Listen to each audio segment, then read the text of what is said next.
Hi, Samuel.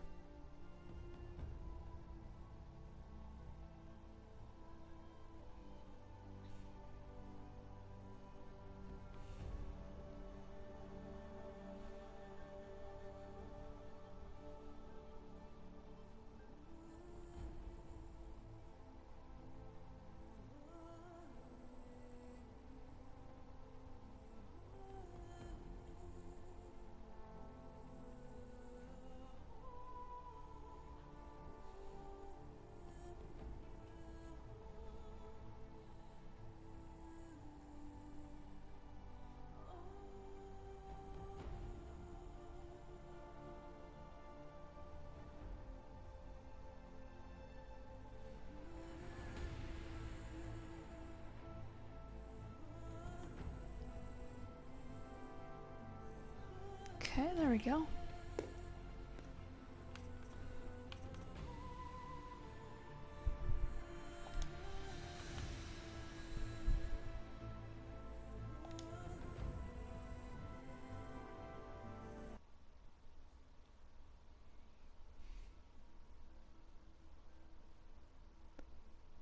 Alright, hey Max, Raven, what's up?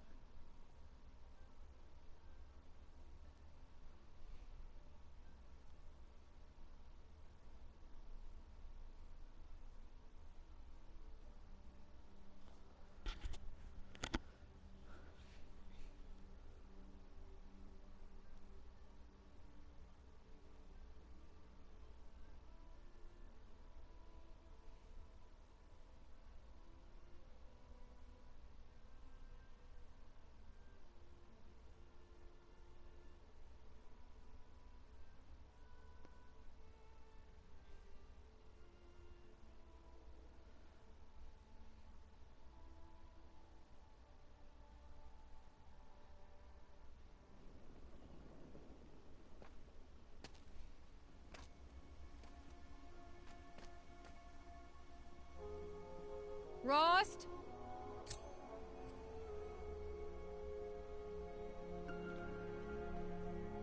Rost? Rost? Where is he? 2 days before the proving and he goes off without me? He wouldn't do that.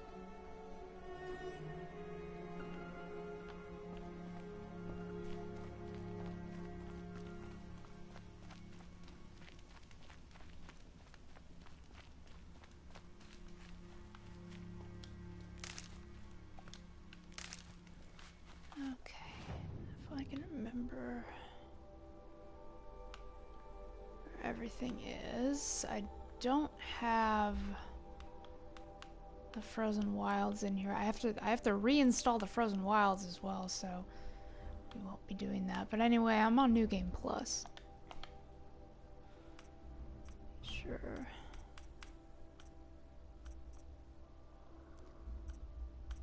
Okay, I have all my weapons.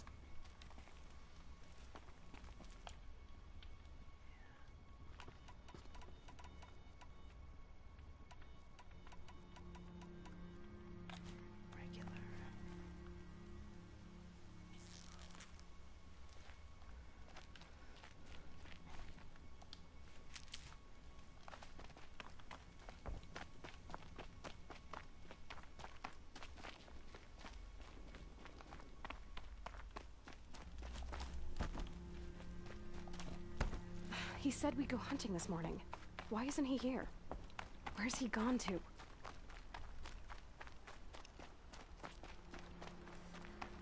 What's he doing up there? He's just standing there. What's going on with him?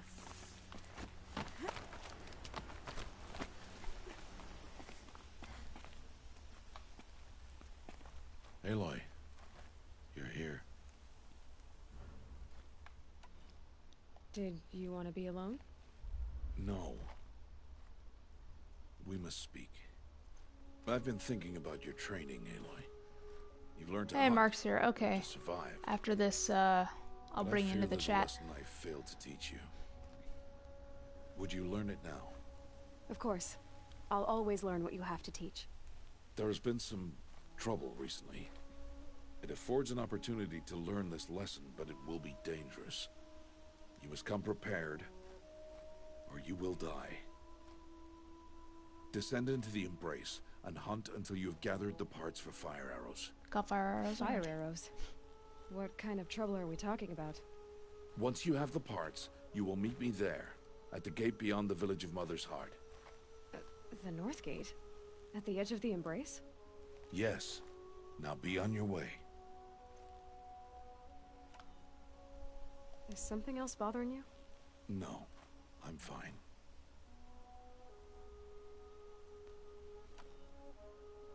Are you worrying about what happens after the proving? What happens is clear. You will be accepted as one of the tribe, and I will still be an outcast, to be shunned. Rost, even if the tribe accepts me, I won't... There is much to do, Aloy. We will discuss this later. Okay.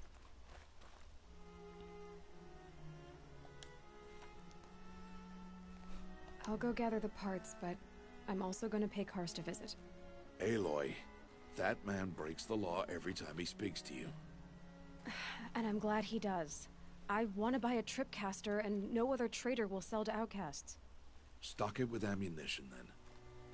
You'll find use for that weapon tonight. That sounds ominous. Alright, see you at the North Gate. I've got what I need. Time to meet Rost at the North Gate. It's just right there. Okay. Let's see. Sure, I have everything.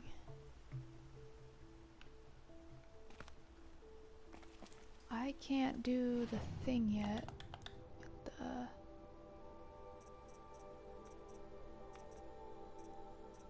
Okay, yeah, because I don't. Actually, that's a story thing. Don't have a mount yet. Yes, this is the beginning of the game. I'm doing New Game Plus. Something's really bothering him. If he thinks I'm gonna abandon him, he's wrong.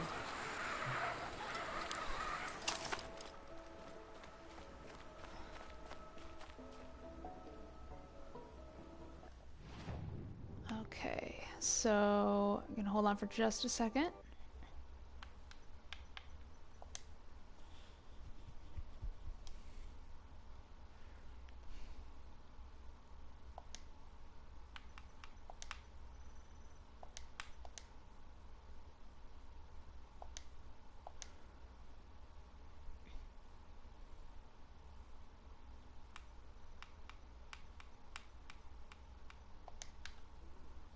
Hello. There we go. It's Horizon. I wanted to get back to playing this. Horizon Zero Dawn. Zero Dawn. Can everyone hear me? I'm pretty sure they can. Never gone beyond this valley. Hey guys, it's That'll change after the proving. little boy here. 2 days until I get answers. I don't know. 2 days I was trying. and I'll know Every what time I she come on wants. stream, I have to And come up with something why I funny was to say. cast out at birth. I've had to introduce As myself. if there could be an excuse for that. Alright, time to gather the parts for some fire arrows. I'm a little boy. I should find a herd.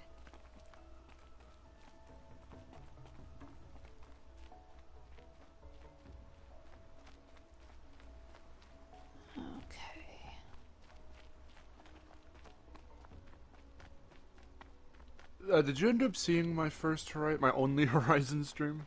Were you in No, it? I don't didn't. remember. How long ago was that? Must have been a long time ago because I don't think I knew about that. I'm gonna check my playlists.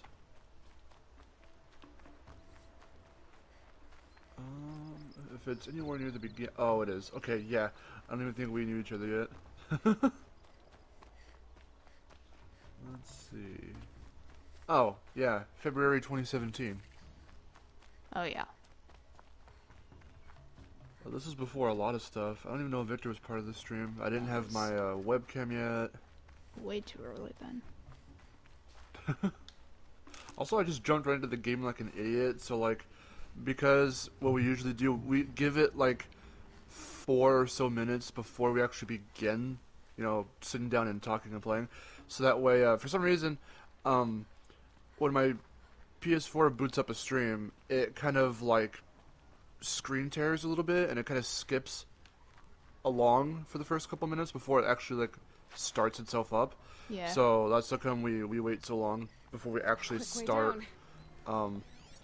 the game. So I'll always leave it like on the title screen or something of that sort. Not in this Horizon stream. When I'm looking back at this, and it was just already kind of going, and I'm like, wow, that's.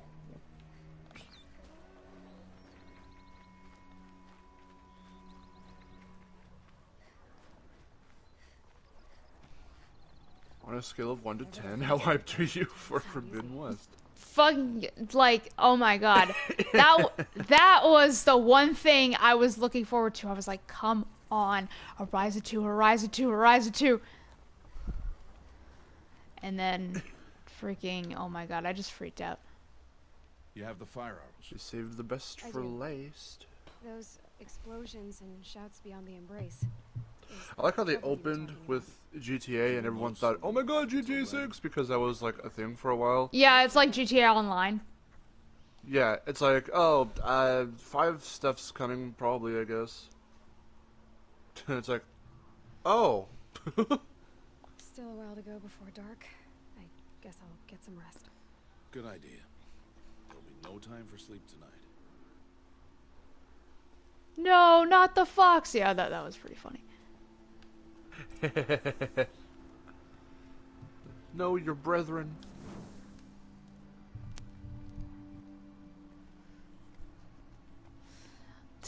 Not the fox, I say, as I killed a lot of foxes in this game. Oh no. Betrayal.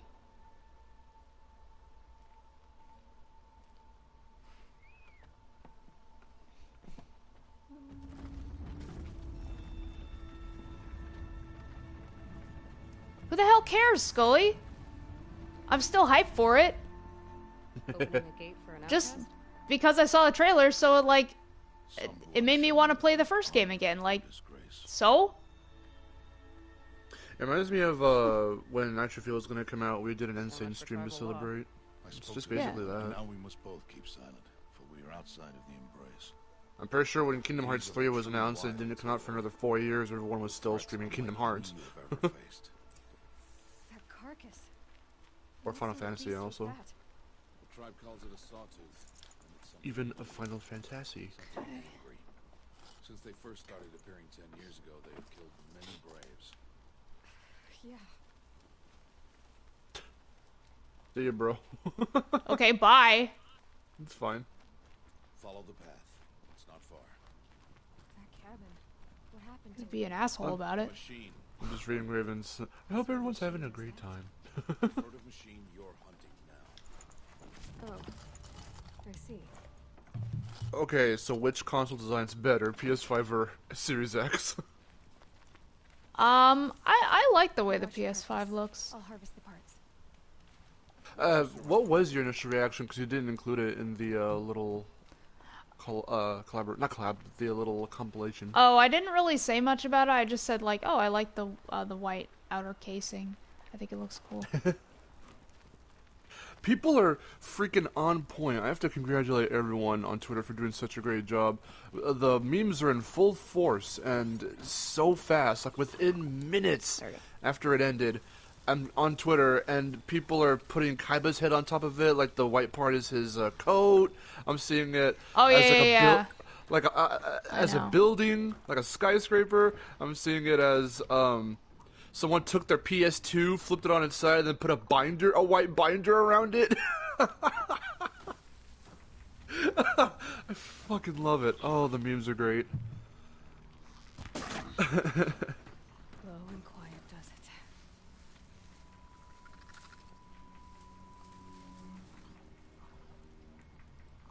Oh, it's great. Dennis, how's it going? Welcome Won't to be the much stream. farther now. Why are we the only ones out here tonight? Nintendo Ken, aka Super Yoshi, says I'm hyped for Ratchet and Clank Rift Apart. Did. The kills we've passed are theirs. Tomorrow, they will hunt again. They won't need to. People were saying, so what's the double entendre for this game's subtitle? Careful. Oh, there's a fox right there. Look. Major Foxy. Do your call. Connect with him. There we go. Killed him. No. Oh no. Oh, I got an animal talisman tail. So you killed him and then you ripped his tail off. Yeah. Now wear it inside your pocket like a real tail. That's how real tails work.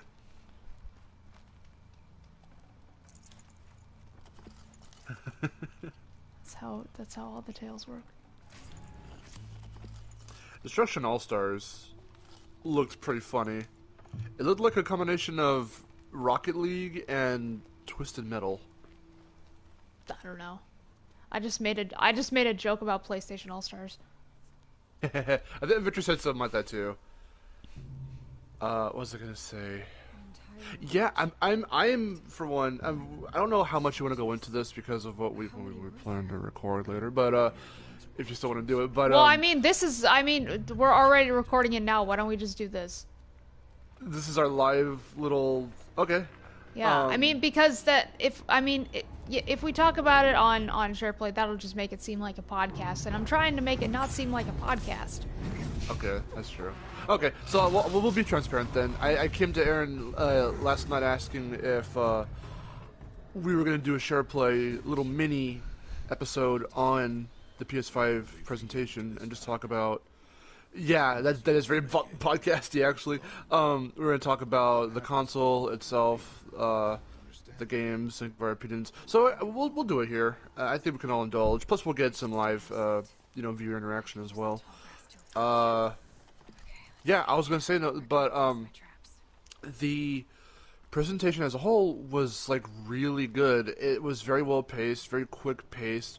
If anyone came on, it was just to be like, okay, that was our game, or to be like, okay, here's our game. Because at first, when the first guy came up, I thought it was gonna be like trailer reveal and then or game reveal and then okay, hi, this was our game. And like sometimes that's the way it happened. Like for Ratchet, it showed the trailer first with no introduction. Then it was like, oh hi, I'm so and so from Insomniac. Here's some more Ratchet and Clank. And then they showed off a little bit more gameplay, and then went on to the next thing. So there wasn't a whole lot of talking besides, okay, this is our plan for PS5 and their little dev talk, and then bam, just into the next trailer. And it was like that for the whole, like an hour and 20 minutes, almost an hour and a half long. So I thought it was really good. Ethan Nader, what are we talking about? You know what we're talking about, dude. The PS5 stuff. What are your thoughts, Aaron? Well, I mean, basically, I already uploaded my reactions, so I have all summarize the thoughts that you think I did. If you haven't seen it, go check out my little reaction mashup. And yes, yeah, I've said all the games I'm excited for. Horizon 2, Rift Apart, Kenna. Yes. Project Athia, which nobody is talking about, even though it looks really cool. I need to go back and see that again, because I definitely forgot what that looked like. Which one was it? Wait, hold on. I'm gonna watch the trailer again real quick. With the sound off, of course, but I just want to see it. I was watching back the trailer, and Victor even helped me to correct myself. So her name's pronounced Kana. They say that in the trailer. Whatever, Kana. Yeah, no. I said Kina. Oh, so, okay, well then you're wrong. Thanks. Well, it was all over the place, and then I was watching other people's reactions, and some of them also said Kina, so we didn't know. I did think it was Kenna too, because I was like, but that is like a, I'm like, that's a name already. I don't know if it's spelled that way, but I'm like, that's a really weird way to say it too. I'm like, are we sure it's not something else? And then like, we went back and looked at the trailer, and they said Kana, and I'm like, okay, that sounds like a, I don't know. It's very subtle, but that sounds like Saying it Kana sounds like a fantasy name. Saying Kenna sounds like your 5-year-old daughter. I mean, it's a name.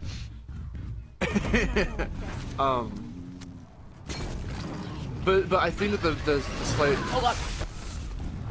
alternate pronunciation makes it sound less common, which and more fantasy-like. There we go.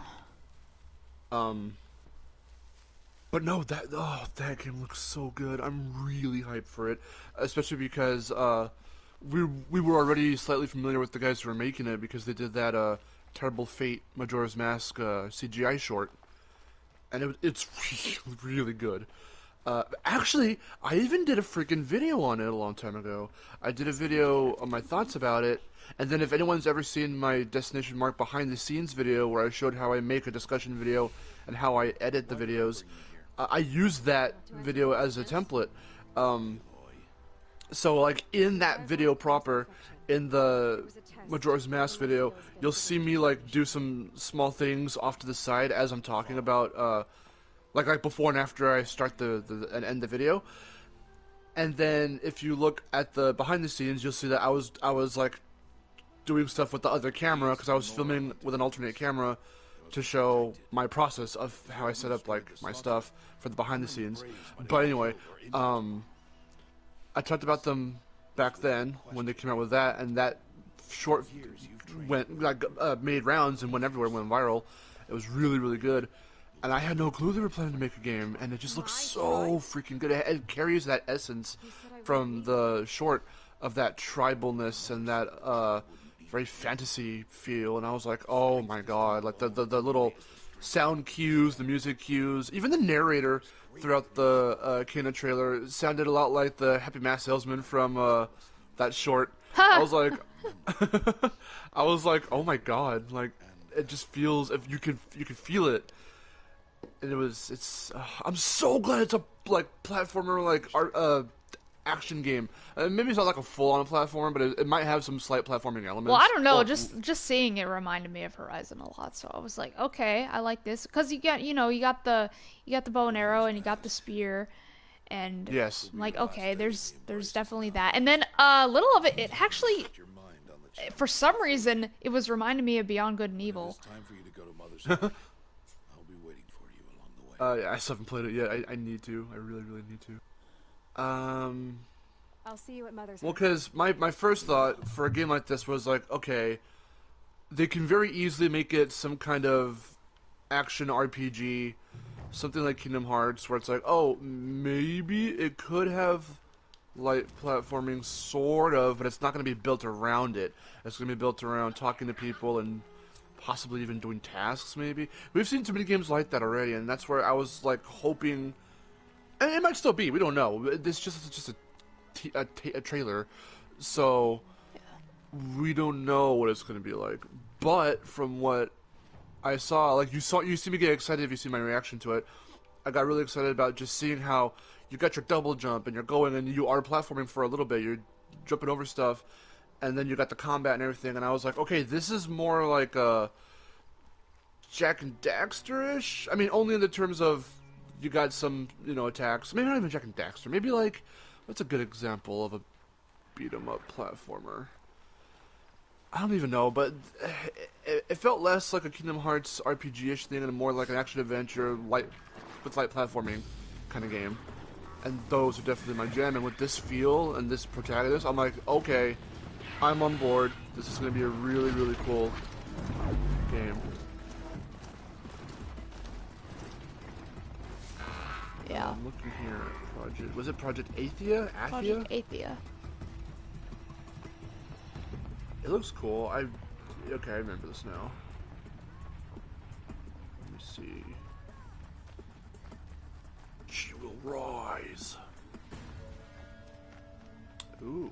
Oh yeah, this is the game where I was like, oh, is this based off of the that tech demo? Oh yeah, it kind of does look like that. Like a spiritual successor to that. I still wish that was a freaking game because that looked amazing too. Yeah, it did. Just being able to like zoom around and fly and like, oh god, that looks so awesome. But it looks like you do it here in this game too, so I might want to look more into that one as well.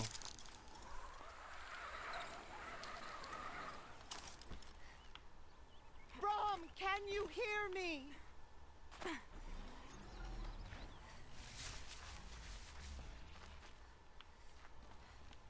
Oh, bug snacks. The bug snacks is really weird. I don't know That about looked that one. weird. I was like, what the hell? Like, what is this? And then I got really scared. I'm like, I would want to eat a fruit or eat some kind of food, and then have my body turn into that food. That's really scary. I don't like that. I have an alternate hypothetical for you. What would you do if you ate a fruit, and then slowly over time, say maybe the course of a week, you started to gain the textures of that fruit on your skin? I would not like that at all. Are you out there? So you eat a strawberry, and you slowly start turning red and start sprouting little seeds all over your body. Do you need help? I have nothing against outcasts.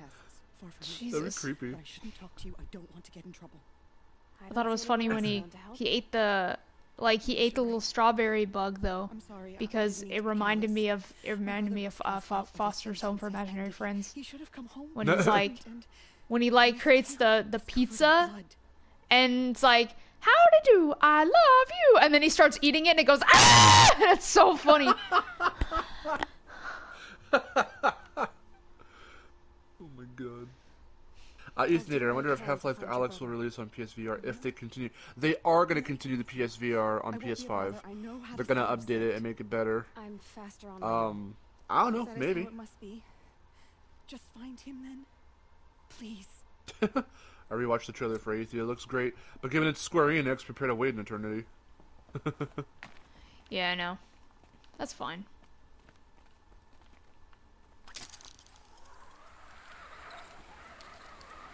Oh yeah, it Attack of the does. Fleas. That is what it reminds me of. It reminds me of Cloudy with a Chance of Meatballs 2. Yeah, kind of. Actually, yeah, you're right. I haven't seen that one in so long. I don't know if I don't know if we own it. We might have rented it off of I like, do. In fact, I like it doesn't have the smell anymore, I'm sure, but the front like the cover, you could like scratch the little strawberry dude and it would smell like strawberries. Oh my god, they did a scratch and sniff thing on Yeah. it? Well, completely lost on me, but you know. That's funny. I only saw it like the one time, I think. It's been a while since I've seen it. Is it crazy that I'm more hyped for this than The Last of Us 2? No, it's not crazy, I don't think. I mean, No, it's not crazy. with everything going around regarding Last of Us 2. I mean, not even that. So whatever you're attached to is whatever you're attached to, so... True, I mean, like, no one's gonna I don't blame know, you.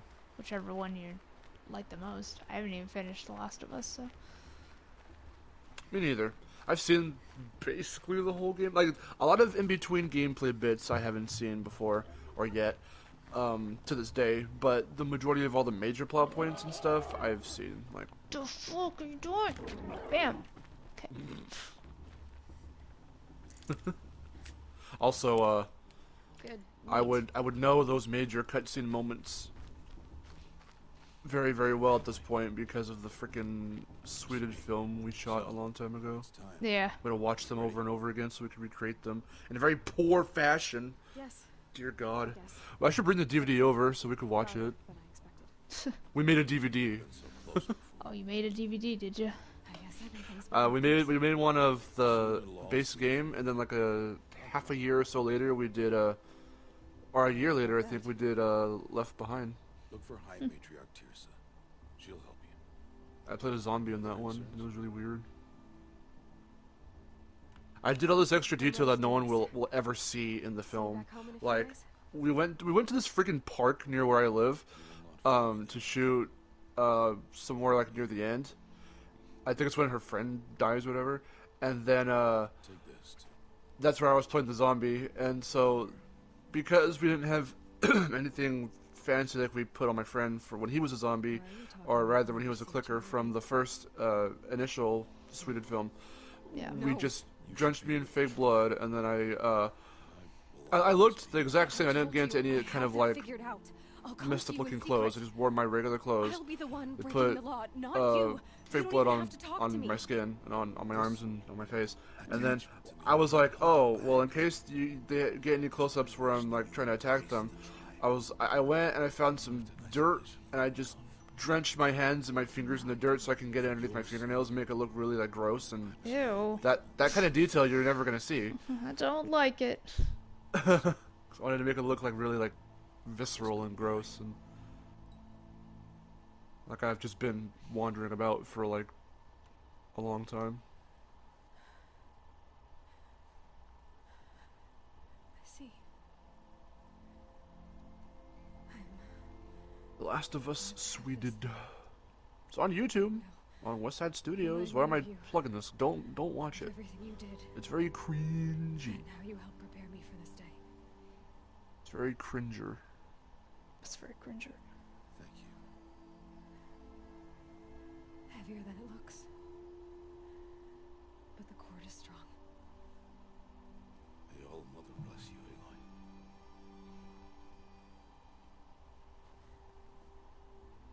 And you.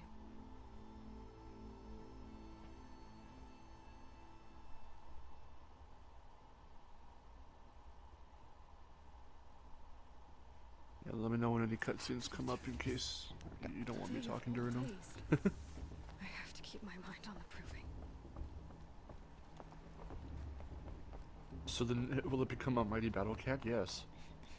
Ethanator, I don't think there is gonna be the rest. People are interested in Spyro and Crash. Nobody's interested in Horizon. Did you see my reaction video? How many views it got compared to like the Ratchet Clank one? It's because nobody on this channel is interested in this, which is unfortunate. Let's drag them in here, kicking and screaming. Be like, you better come watch us play video game, or else we're gonna kick your ass. Who else would I be? Come on now. I've been waiting for this day a long time. You have? Oh yes. But for the moment, I must leave you. I have other outsiders. Did you to keep post it safe to tonight. the Discord? What? Yes. Envoys from another tribe, Okay. the Karja, come to observe the proving, and oh, how the Nora hate the Karja. Karja. But that's my problem. We will talk later. In the meantime, enjoy the festival. Why does everyone say they're so surprised that I like games like this? Wait to see you. But I don't understand what's so surprising about it. We will I think talk it's later. because May the goddess protect. they mostly found you, or just generally know you from doing Spyro and Crash stuff. But yeah, I mean, the longest time you've also been equally. Like if you showing actually games like played these games, like you know that they're right up my alley. I mean, if you know me as a person, you know I like these games. Like just because I really like Spyro doesn't mean like my entire video game library consists of like cartoony platformers. Yeah. But people wouldn't get that with me either when I was. Or people don't, since we don't do fighting games very much, and I don't think we've streamed any fighting games really at all besides, well, we did some Tekken and Soul Calibur, so my bad. But like, because I don't talk about them as often, people probably often forget that I love those kinds of fighting games. And certain other things here and there that I'm kind of into. It's you, isn't it? But I do mostly stay on the platformer side just because it's the easiest for me to get into. Are you the old friend Tirsa told me about? I don't know you. I see you don't recognize me. Well, it was. Oh, by the way, a Mass Effect remaster? Yes. You were half my size. Yes. From a herd of machines. I remember. So looking forward to not playing the first game. All these years, I hope to see you again, if you came to run in the proving.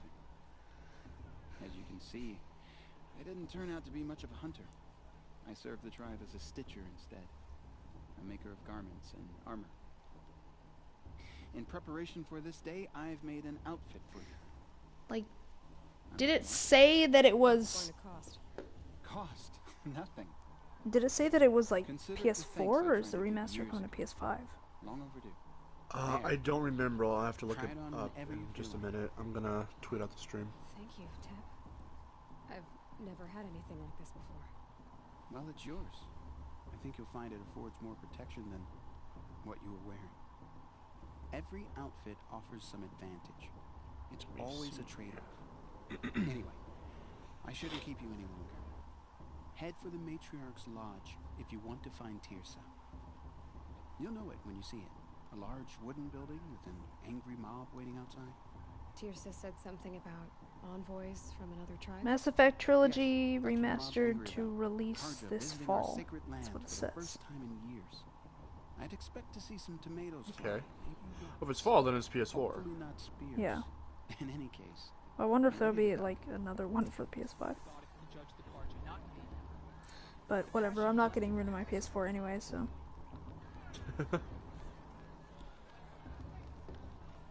Also, Ember Lab. And well, I mean, like, plus, I mean, PS5 is supposed to have backwards compatibility with the PS4 at least, or at least most games for the PS4, so maybe it'll play on it.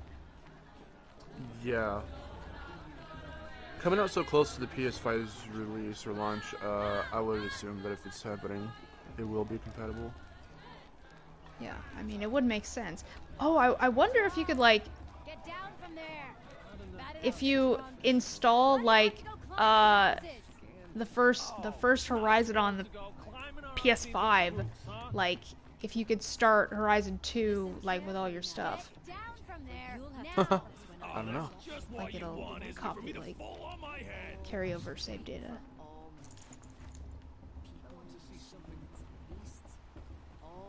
And you already know that when they have bundles that come out with packed with certain games and whatnot, they're gonna have the PS5, the console, and the controller will have different colors, like In a moment, we shall bless the proving. because it's two-toned.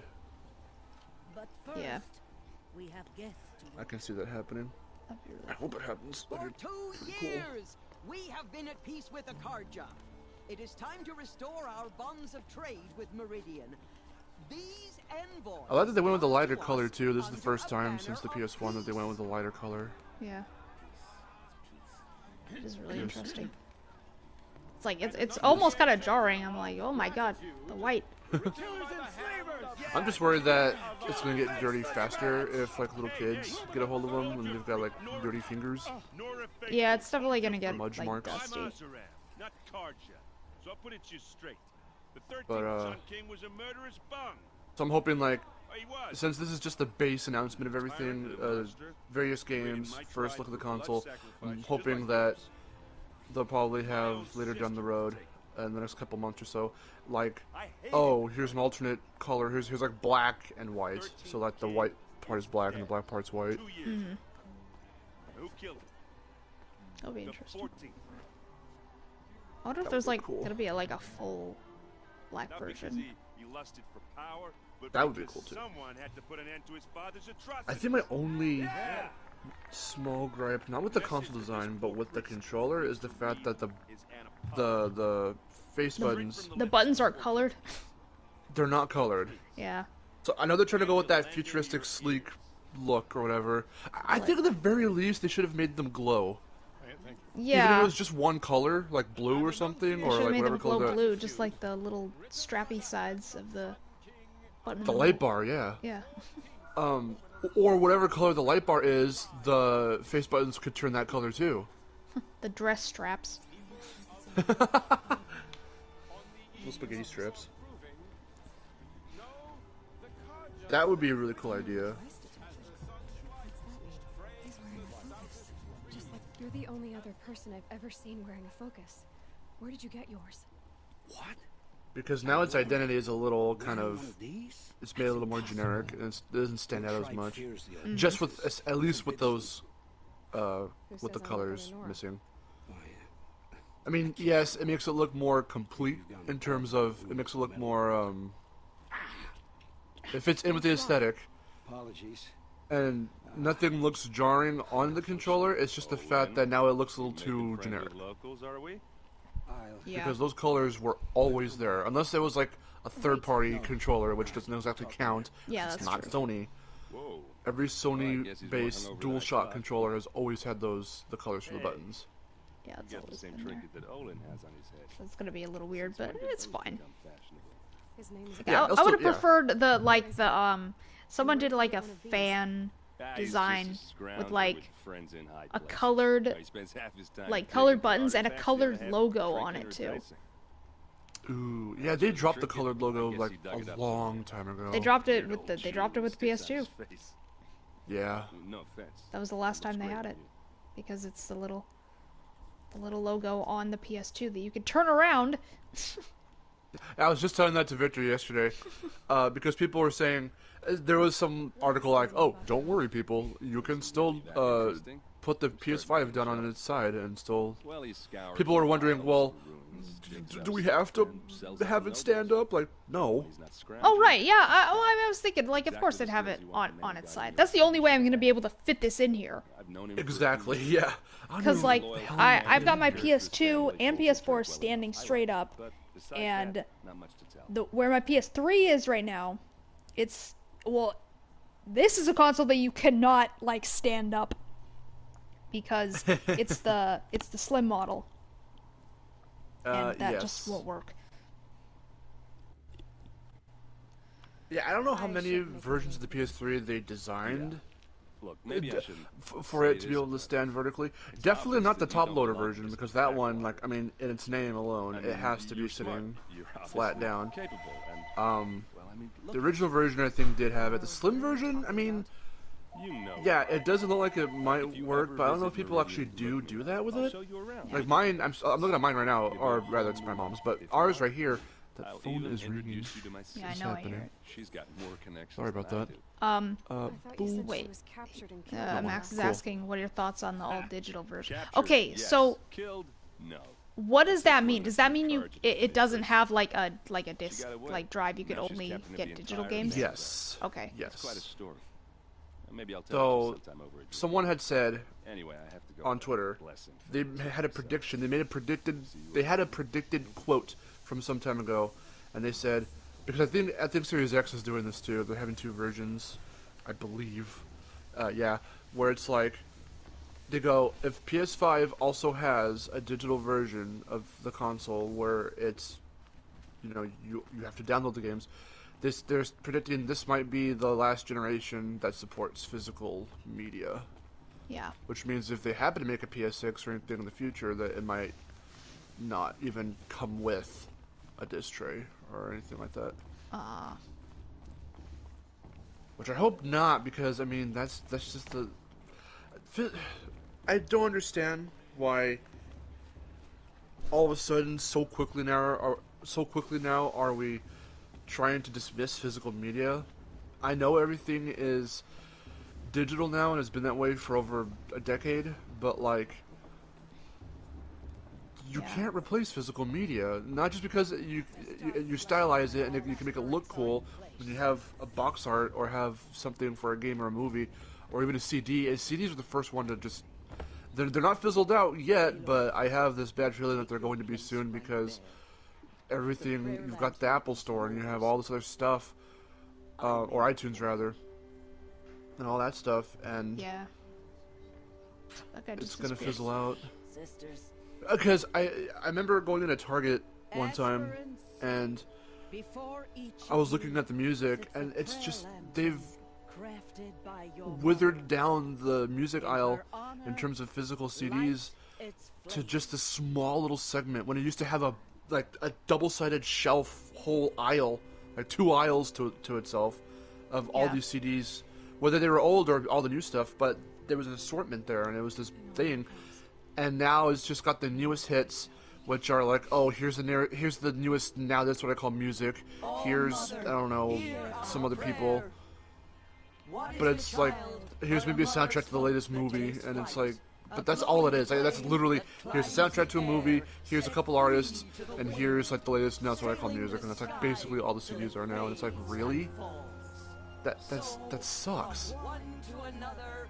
And even though Blu-ray is still pushing, like, okay, you get the Blu-ray disc, you get all kinds of neat features and whatnot. So like Blu-ray If anything, I think Blu-ray might and the 4K discs might fizzle out regular DVDs, at least in terms of finding a physical, separate, plain standard DVD version of a movie. We might end up having to buy like Blu-rays or the 4K Ultra ones. Yeah. And then maybe they'll have a standard version on there.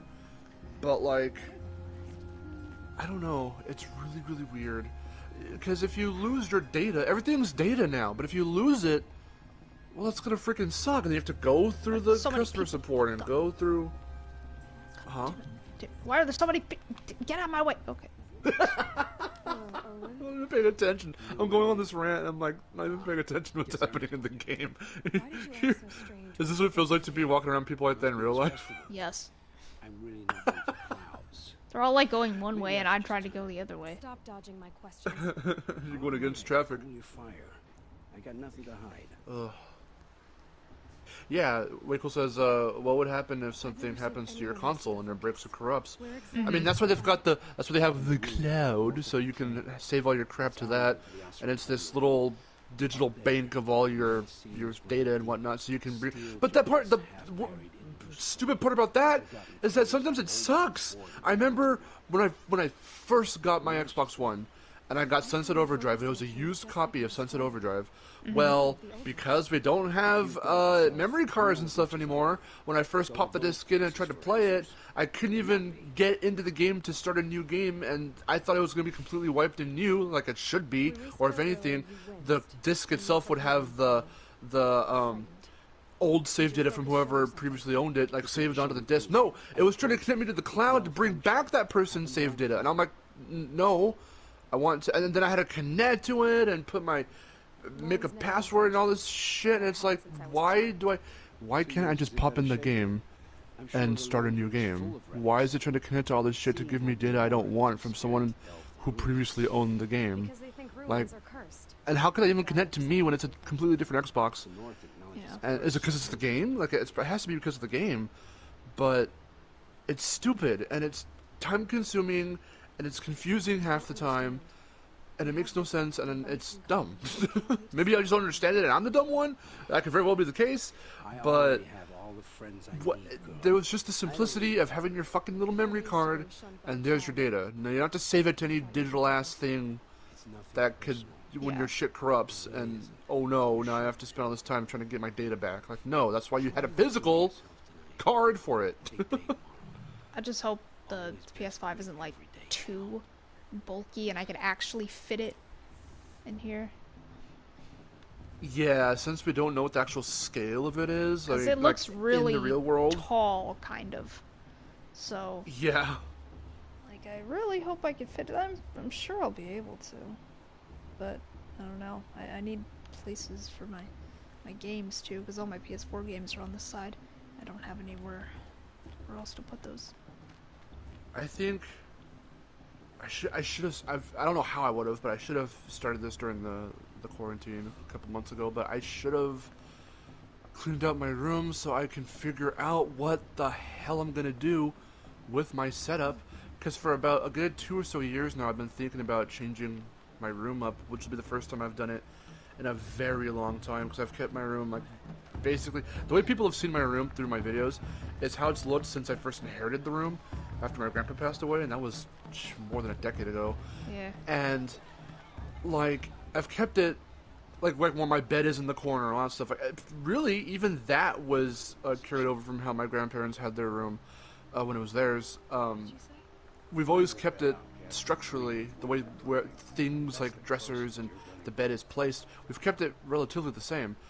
Now I have to think of how am I going to fit all my games in there, have an efficient setup that's better than what I've got right now, because when I start setting up the consoles to record for video games or for something and have the microphone there and all that stuff, it's too small. For it being the master bedroom, I have too much stuff in there to where it feels too small and cluttered when you're trying to walk around and do stuff like further into my room, because we always have it set up where it's like, okay, you walk in the room and right there to the left of you, like right in that corner, is where we usually sit near my computer and look at the TV that way.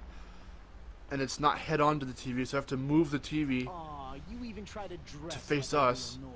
Yeah. And Not that then fools anyone. the rest of the room there, like, there's just wires and shit. So like, if you have to This climb is how over to it's go gonna be get with something or to everyone go in turn the Outcast. volume down because I don't You have a belong in the remote, wilds. it messed up a long time ago and I just never bought a new one. Definitely don't belong in the proving. It's just very convoluted and very The only way you know cluttered. how to Is feel what I'm trying to strong is say. to make someone else feel weak. Yeah, But- if I move my PS3 out, I've trained all my life. I don't. Gave you that scar. My It's VHS a tapes cherished are. memory. What I remember is how the other children saw that you were a monster. But I suppose you leave that part of the story. What do I have under my bed? Well, first off, under my bed is just a city of dust. All you did But was let me even besides that, I don't know. I've got like, show you tomorrow. see, Yeah, I think you've got like This is boring.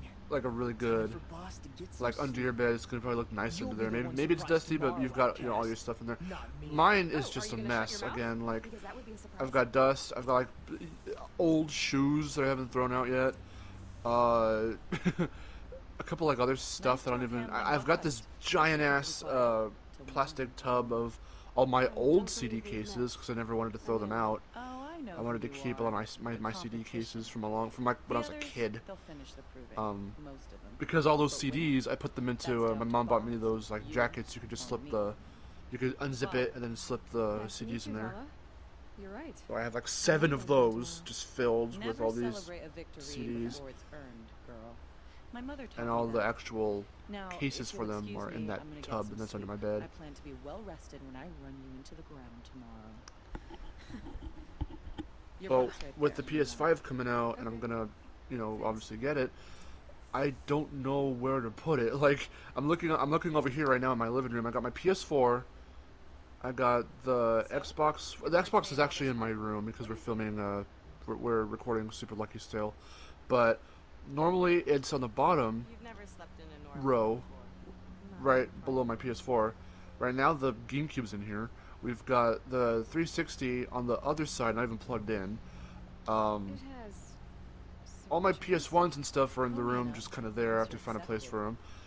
Some of them I have to fix, actually. Then there's the PS2, which is in my room. So I've got one of those, like, I think it's the 8 little quadrant, like, shelves. Those little square shelves. So I've turned it on its side. It used to be straight up, vertically, but I turned it horizontally. And I've got, like, on top it's got, like, my Spyro first 4 figures, little original Spyro figure. Yeah. I got my PlayStation lights and all that. And I just got a bunch of crap on there. And then each console is, like, in its own little shelf. But some of them aren't plugged in. And I need to, like, dust all that stuff off because it's getting really dusty in there. I have no idea where I'm going to put the PS5. Yeah, I got no idea. Like the thing is, the digital version looks it at least looks slimmer, but I still like I don't know about that because I need physical games. I want physical games. Yeah, same. Heath Nader. # bring back memory cards. I know. This may be the ceiling. Freaking memory cards are the best. You out of here. Max says to quote James Rolfe, "You know what would be genius? Go back to the way it was." It's true. Blame the PS3. Because the PS3 still had memory cards, but they were digital memory cards on the console. So you had to go into the console, find the settings or whatever, find memory cards, and you could add digital memory cards. Because, yes, even those digital memory cards, one singular one can still fill up. So I've got 2 of them on the PS3. They're just filled with a bunch of PS3 games. And my PS3, or again, rather than my mom's, ours happens to be one of those weird versions that just cannot, in any capacity, run PS2 games.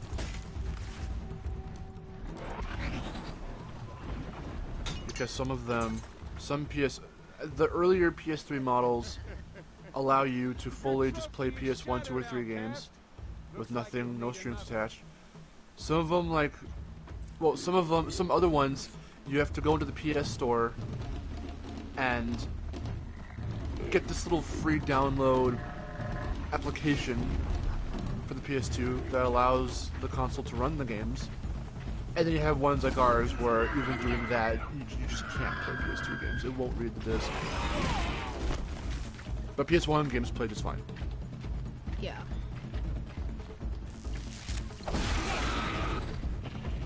Faster, come on. That's how I first played Bloody Roar. Well, not first played. That's how I'm able to play it right now because I've got Bloody Roar 2. There were some pretty cool games on the PS3 that I kind of want to revisit for big games at some point. Oh yeah, there are a ton of good games for it. Just the console was like... The console itself is just really, really... That whole era is just... We don't talk about that era. Really weird. A lot of shooters. A lot of gritty, brown, gray games. That's true. Just kind of what it was, though. The PS3 was the experimental era. Might as well walk from here. Boss will wait It was.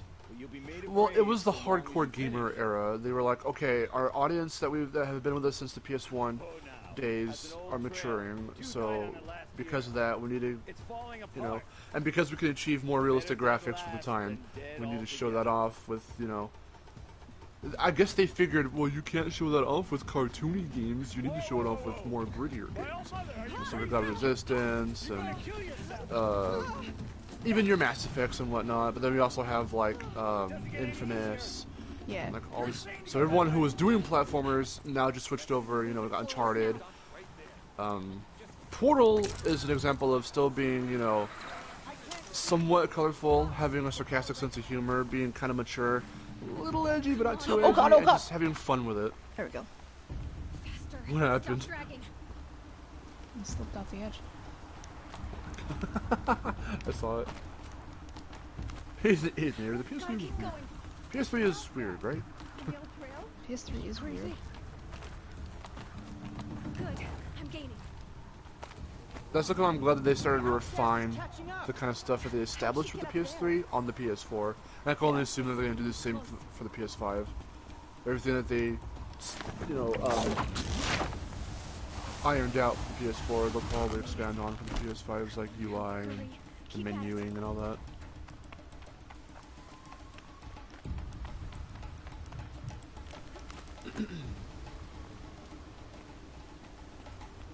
Yeah, that's what we're saying.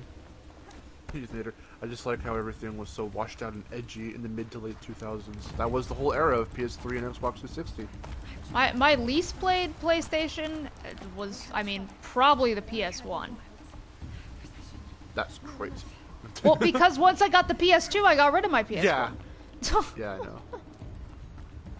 Shit, I didn't. That's memories right there. In fact, I can barely remember having a PS1. I have like 6 consoles that can play PS1 games, and I still have the very, very original. Because it wasn't even mine. Again, it was my mom's. I first played PS1 on my mom's bulky. I don't know when she got it. It had to have been 95 or maybe early 96, but she got it because they had some. They wanted. They weren't like my mom and my grandma aren't gamers, you know, in that weird sense. But like, they still had some games they would play. Like my grandma will say that she and my grandpa used to play Metal Gear Solid, that's just fucking awesome. That's hilarious. And there were some games like my mom loved Centipede and stuff, and seeing all those collections that you could buy at the Atari collections for PS1. Which is a lot of the stuff that I grew up with. So that's like I love arcade games and platformers. Like that is my jam. Fighting games, platformers, and arcade games are like what I grew up with. And then I popped out in August of '95, and then I remember playing Crash 1 and 2 primarily, because I think 2 was out by the time I started actually being able to play video games. But I have more memories. actually with Crash 1, and then going into Crash 2, and then going into Crash 3, and then like, literally from there, anything new for Crash that came out, I was there for it. Yeah. And then my first console that was bought for me was the Slim PS1 and the PS2, because we didn't know about backwards compatibility. So my mom just saw, oh, there's newer games for this newer console, so she didn't know. So she bought me both the Slim PS1 and the PS2 at the same time. So I got both of them as one big giant package on Christmas. That is one fucking unforgettable Christmas. We'll always remember that. And I wish we had that. If we had that footage, oh, that would be so cool. I have no idea how the fuck I'd be able to actually put it onto like the computer to have like, you know, and have it digitally, but it's because she filmed it on our big bulky ass old ass Sony camcorder that takes little tapes. It takes little tapes, and I have no idea where those tapes are. We still have the camcorder. It's old and it doesn't work anymore because the battery fucking gave out a long time ago. And I don't even know where we could buy. I don't know if Amazon or anywhere else would have batteries for it. But we still have the camcorder. I don't know where the tapes are, and those tapes are like the earliest bits of footage you'll ever find of like just the early 2000s for us. Like that shit's crazy. We have stuff on there from when my grandpa was still alive. We have the Christmas stuff. We've got I think oh my god, sometime after that we've got my first foray into filming, like making videos, because I told you about that, right? My little cringy fucking moments where I would try and recreate little fucking dumb scenes from Spy Kids 3D. Oh yeah, you told me about that. I drew little title cards on paper, and I just like would film the paper. Oh my god. Hum my own little music. I remember when I used to title make my own movies and stuff like that. I had a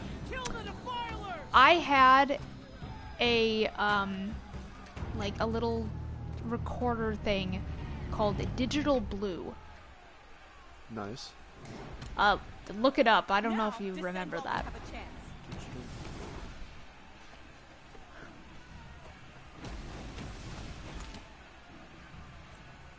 me see.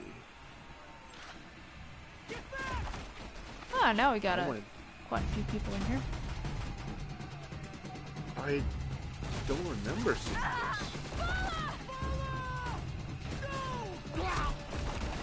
this. It's a type of camera, yeah?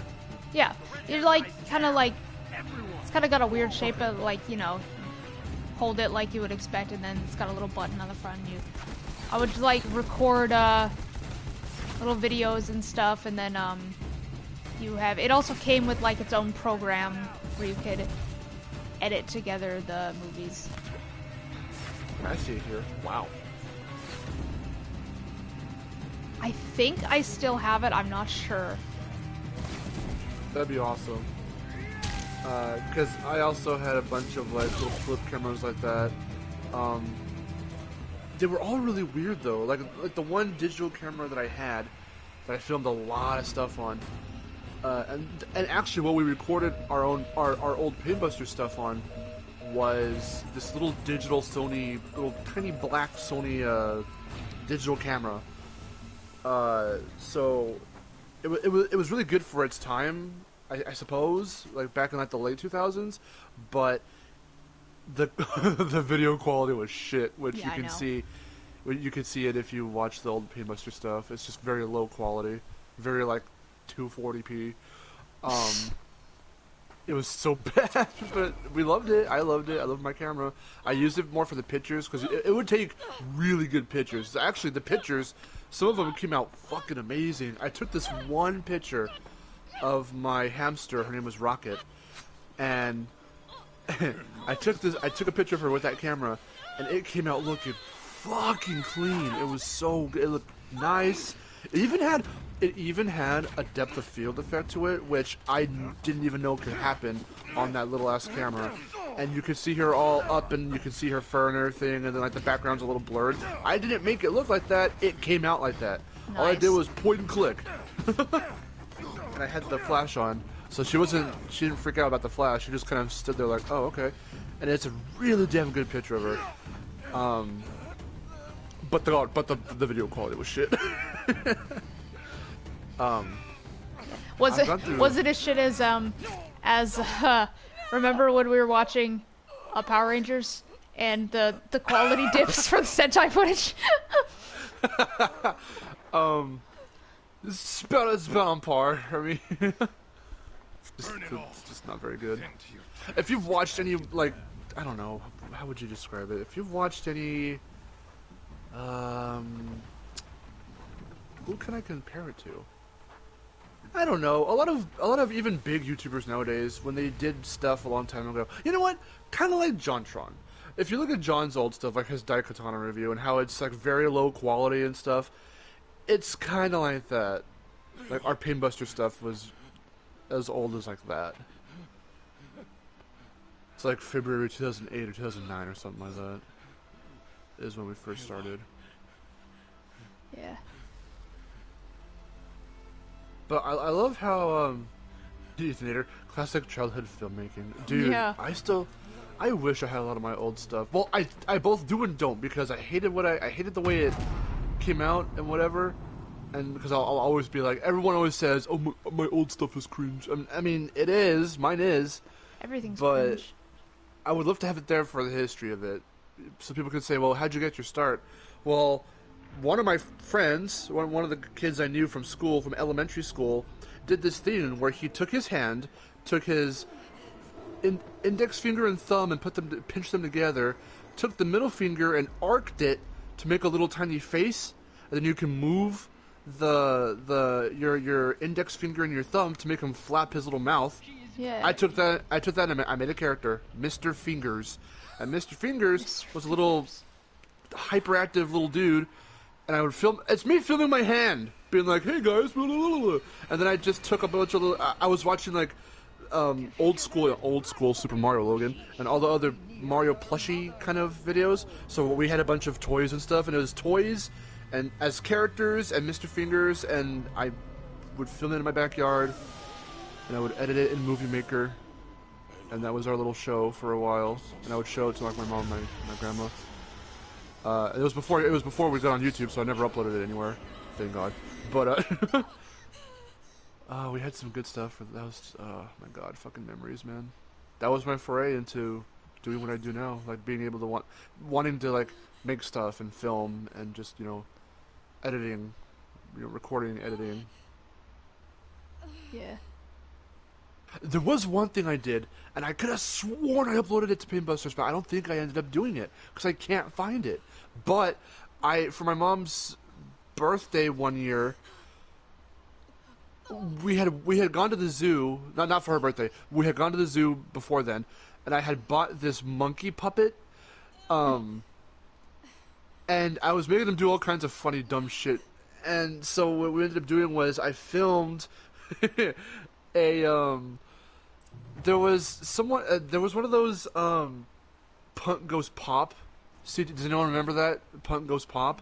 So a bunch of these punk rock bands would do covers of pop songs, and I forgot what the band was that did Toxic, but they did a Toxic cover. And so I made bless you, Grandma. I made a music video where I lip synced the monkey to that song. Oh my God. And I made it for her for her birthday, and she laughed at it. And I could have sworn we made a decision to upload it to Painbusters, but I don't think we did because it's not up there. I could have sworn I had done it. Maybe it's some Mandela effect thing. No. Maybe that's a what's the word for it? I don't know what the word for it is, but like I could have sworn I did it, but I never actually did it.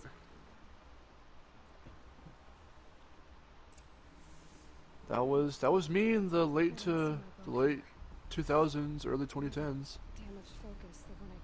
The Painbusters channel itself only went for maybe about a year or so, and then that's when we started, like, just, I don't know. See, when people drift apart, usually terms that we never drifted apart off bad terms.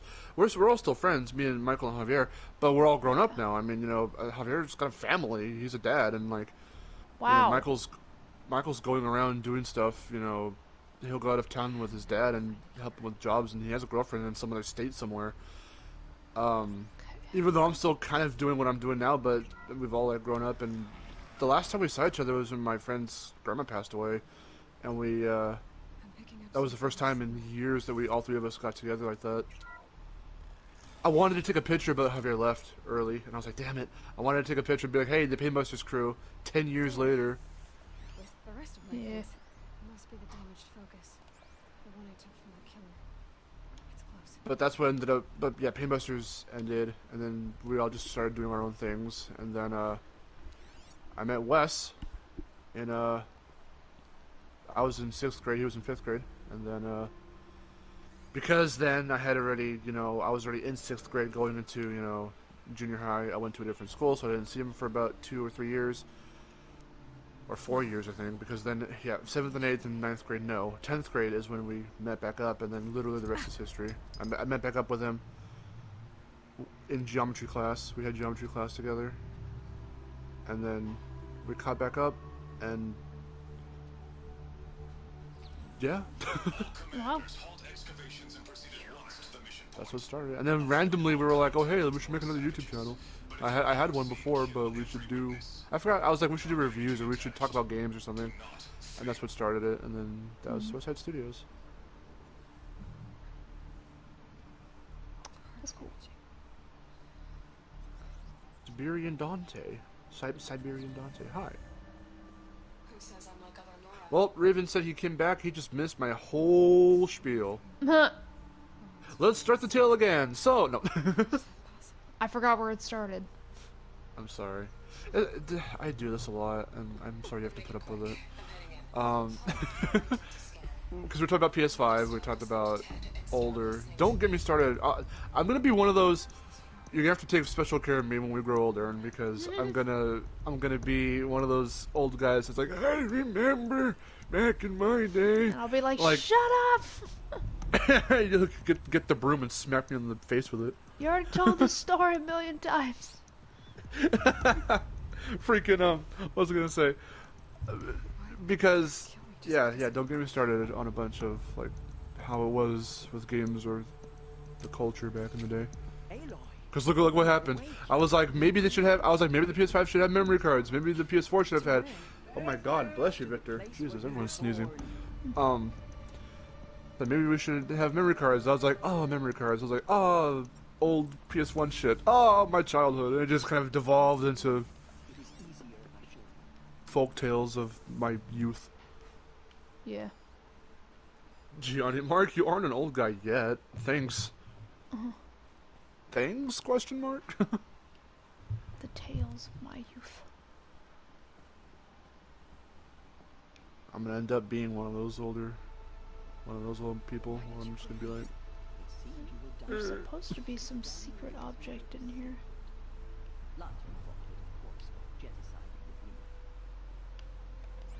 I wonder what would be the best way to tell stories like that. I mean, sure, podcast, but like instead of it being a podcast, like how would we be able to like just fucking sit down and talk about our youths? Our youths. Well, I don't know. I really have nothing to say unless it's like brought up and I remember something specific. Is my mother here? Am I going to meet her?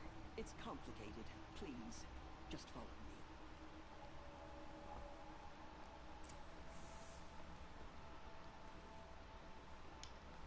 Does my mother look like me, but with short hair? I don't see how that could be. You were not born of a woman, Aloy. I was asking my mom, I was like, if we mow the lawn in the backyard, because the grass is fucking tall, I was like, can we, I was like, we should get a pool. And she was like, oh, maybe. And I was like, oh, just think about it. That's probably a yes. we haven't swam in so fucking long. I haven't And either. our backyard isn't big enough.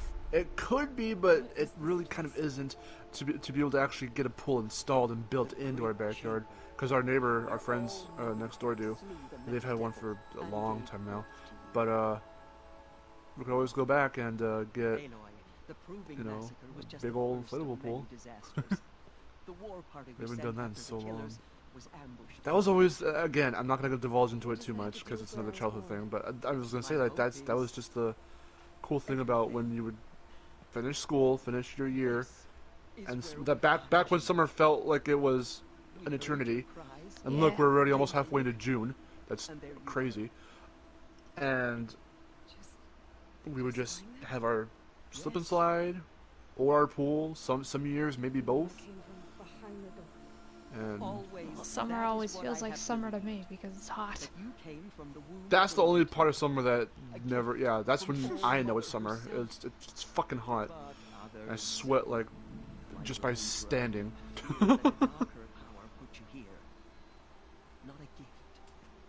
That's actually how I found out about Twin Sanity. I told you that story, right?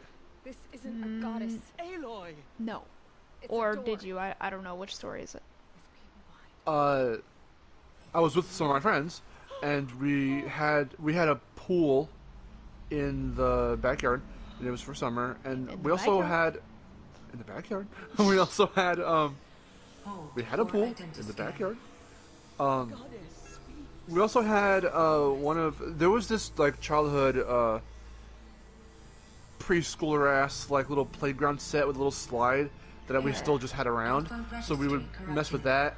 I remember or was this a different time? I don't remember. But we had this giant plush Elmo, and I remember one year we just got together and we were like on that little play set, like leaping off it and like elbow diving onto Elmo. Oh my god. Yeah, we were wrestling with them. It was really funny. I don't know if that was the year. What happened, Grandma? Aw, that's why? Did you flip the little thing up? That's weird. It was either that we were doing as we were also like playing swimming in the pool, or it was just the pool. But then my grandma walks out and she shows me a little preview. I forgot what it was in, or it was from. I don't know if it was a Hollywood video. I don't know if anyone remembers, but Hollywood Video, when it was around, used to have those little booklets so you can see what was already out and what was coming up soon for movies and games. So movies, it was one-sided, and then you physically flip the book around upside down and onto the other side, and printed like that were all the games. Yeah. And so I would always look at the game side and see what was coming out, and there would be some Spyro or Crash stuff. That's how I used to find out. Before they had the trailers and you could just look it up online, and they had events. Well, I mean, E3 was still around, of course, but like even I didn't know what that was, so I only got my news for new Crash games and Spyro games and just games in general off of Hollywood Video booklets, Wikipedia. It was just stuff like that. So like because for Crash, I would always go into Wikipedia and go down to see the list of all the games you could click on the links for and see them, and I would just update that every so often to see if any new titles in that little section would get updated and get shown off. So if I saw something I didn't recognize, I'm like, what is that? And I would click on it and I'd be like, oh my god, it's a new game, and that's how I find out. Yeah. I think that's how I found out about Tag Team Racing, actually, because I was like, what's Tag Team Racing? And I looked at it, I was like, oh my god. Yeah, see, like, I never had the experience of, like, really finding out about those Crash games, like, as they came out. It was more like, by the time I got into Crash, all those games were already out. Like, by the time I got into it, Titans was gonna be the new game. Okay. That's crazy. See, it's a really weird experience for me because I'm sure there are others. There have to be others that are like this, that are like me. But like, I'm the only one I know of told her to heal. I'm not saying I'm special. I'm just saying, like, I don't know anyone else. Everyone else has. That's what I loved about your about Spyro cast, is that everyone had a different story for how they got into Spyro. Like, for the most part, a lot of them did come back down to, oh, I grew up with 2 or 3 or something, or maybe even Spyro 1. But like, for me, I don't know anyone else who was born in 95 or even 96, if anyone, you know, whatever, but like then got into Crash when they were like as their first game, and then just every new game that came out for as long as they could remember, they would see it, get hyped whenever it came out, and then they would grab the game, and then it was a rinse and repeat for like the longest time for me like that. Either I wouldn't know a new Crash game was out until my mom would get it for me, or my grandma would get it for me as a present for a birthday or Christmas, or when I started really getting internet focused around the mid to late 2000s is when that was my first, you know, foray into, I can't pronounce that word right, into catching up and keeping up with to date on game announcements for the most part, in a more primitive way, because I wouldn't look up, I didn't know you could look up that kind of stuff on YouTube. I would always go to Wikipedia or something for it. And here is your But yeah, my grandma came out with the little booklet, and she showed me. She's like, "Oh, what's this? Is this a new Crash game? I've never seen this one." And I looked at it, and I'm like, "Oh my god!" And I got like super hyped for it. And you were like, "Ah!" No matter where. It was so insanity, and I was like, "Oh my god!" And I was just so hyped for it. But that was when I was a kid, so I didn't know when it was coming out. I didn't know anything about it. All I saw was they were like Crash and Cortex were teaming up, and I was like, "Whoa!" Like, they've never done that before. Crash and Cortex are teaming up for the best adventure of their lives. I don't know. That's basically what it was like. Did you ever see any of those commercials with Steve-O and the other guy from Jackass? And they would be like, I forgot who the other guy was. Was it Johnny Knoxville? I don't think so. I think it was Steve-O and someone else. And they were like, "We're gonna recreate the stunts from Crash to Insanity." And then they found a way to hook their arms and legs and their hands and feet around each other, and they actually rolled down a hill like the way the roller brawl works. Oh my god. And then they found a way to swing one guy, I think it was Steve-O, swung the other guy around and threw him like the way Crash throws Cortex. Have you ever seen like a video game trailer, or like or another kind of trailer, but like mostly a video game trailer that tells you what the game is about, but it's really not what the game is about? Like, it tries to make the game seem like something else that actually is. Because, like, I know there are some movie trailers that do that.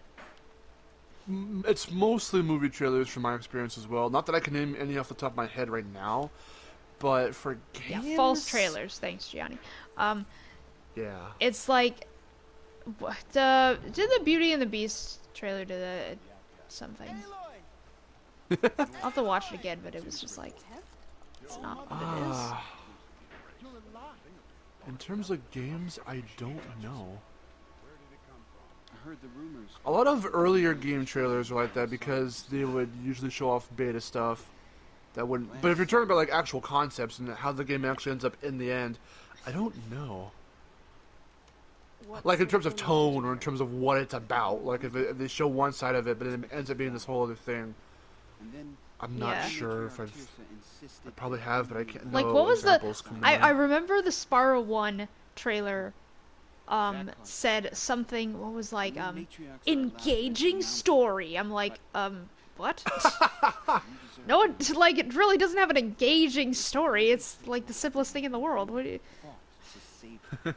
They just try to make it sound. I remember if you go back through in the Crash 1 booklet and you read or even see anything regarding Crash 1, it boasts that the game is a 3D platformer.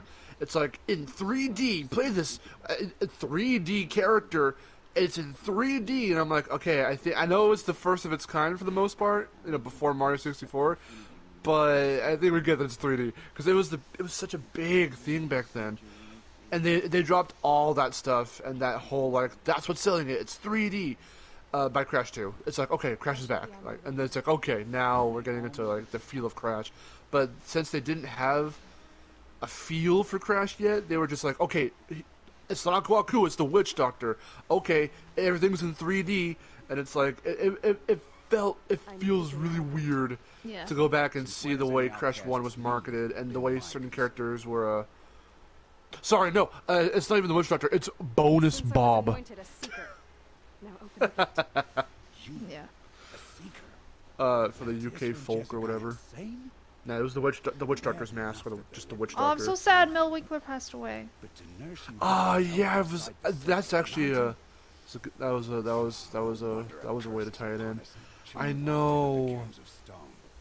At first, because I was scrolling through Twitter right as we were setting up to start recording, and we were streaming. We were streaming. You can hear a reaction. You can't see it, but we were, because we had my phone was aimed towards my iPod, so people who were watching the stream could watch the presentation with us. So it was facing that and not facing us, but you can hear us react to that. As I saw it, I was scrolling through Twitter, and I saw something that just vaguely said, like, R.I.P. Mel Winkler. I was like, what? And I looked back down, and I was like, oh my god, no. Oh, it sucks. Easy to hear, wait, Spyro had story. Yeah. Can we dedicate a video to him? We can do something. I don't know what we can do. Just put a bunch of Aku Aku clips. I was saying. Put one video of him saying, "When you get a TNT crate." Those are my memories with Aku Aku. I loved. I think that's why I would just listen, because there were times when I was a kid, I remember this, where I wouldn't even, like, I would be playing the game, but then when I was, okay, Jet. Okay, Jet. Can you hear that? A little bit, yeah. There's a jet flying overhead. Anyway.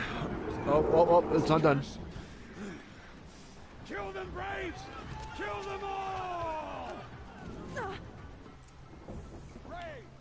Ready yourselves! Okay, anyway. Ethan, I wouldn't say, well, I don't know about true, but he was the Aku Aku, like, I agree with that. I think the reason why, as a kid, so I'd be playing the game, but when I wasn't playing it anymore, like if I was taking a break off the game, but I didn't want to turn it off, I would just pause and listen to the hints again. I already knew how to play the game, and I didn't need the hints, but I just love listening to his voice, because he's got just this powerful... Yeah, he does. ...fatherly voice about him, which is great for Aku Aku. And that's how come, like, even though the only other the only other voice actor to replace him was Greg Eagles. I mean, one other, I believe somewhere, I forgot what the dude's name even was. Mel Winkler was not Aku Aku in Crash Bash. If you really listen to the way he talks in Crash Bash and listen to Mel Winkler, it's not the same. But I forget who does it. Yeah. Some guy trying to be him. It sounds different. It's noticeably different. But the only other prominent voice besides Mel Winkler was Greg Eagles, and Greg Eagles brings a whole different tone to Aku Aku. And even though that characterization started off very comedic, and Aku Aku has jokes now and all that, I am glad that Greg Eagles can in fact play the more serious side of Aku Aku.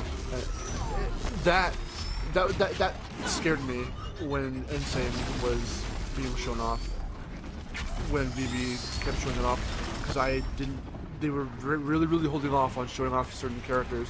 Aku Aku and him talking was certainly one that they held off until Warped. And I mean, granted, Aku Aku didn't talk until Warped, but still, like, we weren't seeing anything. Another jet. Yeah. I'm just gonna talk over it, fuck it. And there was that one live stream. I did a Periscope stream when the Warp stuff dropped, because they were very slimy, very sneaky, and they were saying, "Oh, we're gonna show off a level from Warped today."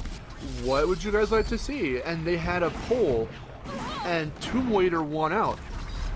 But not only did we get Tomb Raider that day, we got a freaking PlayStation Underground coverage video on PlayStation's official channel showing off like fucking double header and like all these other levels, and we were like, whoa, whoa, whoa, whoa, whoa! You only said one level. We got like our first coverage from Warped was like all that stuff, and I was like, whoa! And then certain people who got to show off their experience with getting whoever it was. There was one particular guy who was showing off different things from the warp rooms, and that was our first look at the warp rooms and everything from Crash 3, and I was like, holy shit. And we got to hear Engine, and we got to hear Aku Aku, and Cortex. We got to see the cutscenes with their heads, and I saw Aku Aku, and I wanted the dude to shut up because I was like, wait. And I listened to it, and you can see my first-hand reaction in that Periscope stream, and I was like, oh my god, he fucking nailed it. He's got that mystical, more quieter, wise sense about his voice and his characterization. I'm like, he nailed it. He sounds like Mel Winkler. I'm like, oh my god. Corvo's asking, Insomniac, are they going with the reboot universe? You know what? We're not sure. Like, watch your video on it though. Yeah, I mean, I have reasons to believe that it will be the post-future saga, but like, I mean, it could be the reboot universe. We don't know. I think you're a blessing from All Mother. No matter what. The hype building up to N-Sane's release was awesome, dude. I was there for it, man. Man, that's why I wish fucking Activision would see me more, me as a creator, because I've been there since N-Sane, even before then, since in 2015, I was covering. Anyone remember the leak, quote unquote, or the rumor of that Japanese guy who was showing off the Japanese Wii U, and for Virtual Console, supposedly, it was fake, of course, but supposedly, the Huge Adventure was going to come to GBA Virtual Console on the Wii U. Yeah. I covered that, and I was like, oh, will it happen? Because I was like, if this is Crash's revival, then people were really wanting, the whole hashtag Crash for Smash thing was happening around that time. I was like, you can introduce people back into Crash through this. It's a GBA game, sure, but you could introduce them to it. Then you can have Crash and Smash and really get into his character, and then the revival can happen. That's what I thought, and that was 2015. So I've been there, man. And then when N-Sane, dropped and was revealed, God, it's crazy. But even with that video, I made a video compiling all of the warped cutscenes, and then a bunch of people on that video said, because I can only get so many clips, and sometimes some of them had some people talking over it, just barely. But then people were telling me in the comments, hey, maybe you should make one without commentary. Maybe you should make one without commentary. I'm like, I would, but I'm going to need some help from you guys then. And sure enough, thankfully, a lot of my guys came through for me, my friends, and they helped me compile some newer clips of people that got those cutscenes without talking over them. And then lo and behold, Aaron saw that video. Yeah. There we go. There's my little mount. It's my baby. Aww. Would you want one in real life? Yes. I freaking love these things. Now we need flying machines to be mountable. That's the one thing I wanted.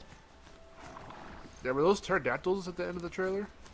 I'm not sure what those are called, actually, because there are two types of flying machines in this game. There are Glinthawks, which I absolutely hate, and Stormbirds, which are huge and freaking awesome. Nice. But they're really annoying to deal with. Like, basically, Glinthawks are the most, like, annoying things to deal with, and there are so many instances in this game where it's just like, oh yeah, you have to fight like 20 of them. They're kinds of machines. Oh my god. Probably can't ride them all, but I might find a use for them. So like when you deal with them, make sure that you got a lot of fire arrows ready, because that is the only thing they die to. Wow. Ethan asks, Brendan O'Brien did the Aku pickup sounds in Crash 1, right? I believe so. Bring it closer. And they've literally stuck with those sounds all the way through to Twinsanity. And then Tag Team Racing didn't have Aku in it much at all, really, besides those little props of him in Varro, I take Tiki it? Turbo, whatever it's called. And then Aloy. yeah, back when when Insane The came out, they outcast who re-recorded were everything. improving. But Brendan you O'Brien, I survived believe, your is the one who did the wounds. original. High Matriarch Tirsa said you might know the way to Meridian. The capital of the Karja Sundom? You seek exile? No, a traitor named Owen. The Matriarchs made me a seeker so I could go after him. Well, then you should head north to Mother's Crown.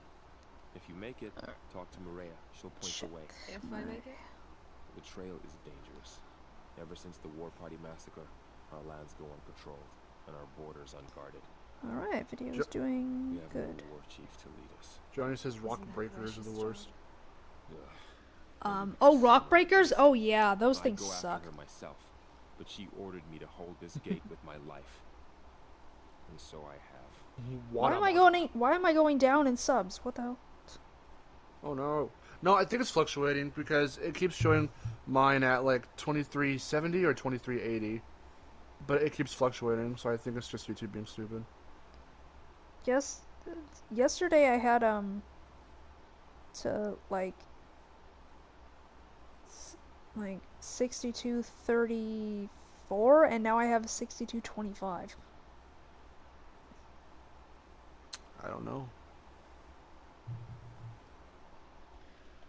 Alright, I don't think people would just mass unsubscribe either. That would be stupid. I should be on my way. Aloy, before you make the journey to Mother's Crown and beyond, is there any chance you could search for someone? The tribe needs I always leadership. interpreted it as I'd go Udabaga. after her myself if she had Yeah, it always sounded commanded like me to Hudabaga. hold this gate at all costs. Hari, it always sounded to her like a The War Party Mugaba. massacre site, a wooded Mugaba. hollow across Everyone from has their. Mother's I'm, on this side of the I remember river. before finding out his name was You might be able to Aku, I find used to the call him trail there. Udabaga, like not as a name After necessarily, but like, killers oh, who get the attacked Udabaga. Proving, who killed those beloved, Because of mass. who tried to kill you. I get it, Varro. I'll see what I can do. My question is, what the hell does he say when you get hit with him? Oh, it's what Halafenya. A Halahinafinia. Ooh, Halahinafinia. Ooh, I can put ooh in there because that's Crash going. Whoop. It goes because it plays right when it goes. Whoop, so like it kind of catches into that. Into the sound effect. To me, it always sounded like, wait. It always sounded like, oh my, hit point. For me, it was complete nonsense. I thought it was Mataquitna. Mataquitna. Because, okay, that sound effect, that sound clip rather, and then there's a sound effect that it sounds. How would you even describe that sound? It's like a weird chime. It's not even a chime. I don't know how you describe it. They're actually. I found out when I was younger. They're two separate clips put together because, and I know this because it's not in Twinsanity. The whatever is, yeah. But the other little part of it isn't. They re-recorded everything for Insane, so it sounds more chimey, kind of also almost Mojo sounding from like Titans. So do you kind of understand now what sound effect I'm talking about? I think so. You can hear it also. You can hear it in the first ever Insane announcement reveal trailer. Because when it's like he's got the moves, he's got the whatever, he's got the eyebrows. When it shows that before they actually show Crash, you can hear the different sound effects. And the first one is the Aku sound effect when you lose him, and even the Mataquitna, whatever, the classic recording of that isn't there. They re-recorded it completely and it sounded different, like completely different. And then they found a way to either redo, recreate, or bring back the older clip, like voice clip, and they use it in the game proper. So it was a placeholder. But that little chimey mojo sounding effect is there. But point being, it's a separate clip, and the two of them make up that sound effect of Aku Aku being lost. And it had its own little sound effect too, little chimey sound effect in the original. So it was always two sound effects brought together to make one whole. That's the sound of him getting hit and losing him. Ooh, Hallo, yeah. I really hope that made sense. I don't know how to describe it without having people listen to it. I can probably bring it up so you can listen to it. That's fine.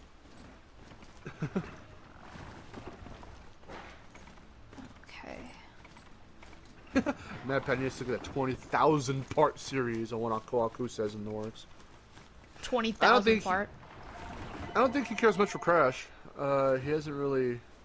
He's Nintendo. Everyone's fucking Nintendo. Everyone is Nintendo. Everyone's fucking Nintendo. That's why I like watching Cat Icarus, because he's not Nintendo. He'll still go over Nintendo stuff sometimes, but he's mainly PlayStation. Yeah. We need more bigger content creators like him. If you're gonna be a gamer reviewer skit person, please do more PlayStation stuff.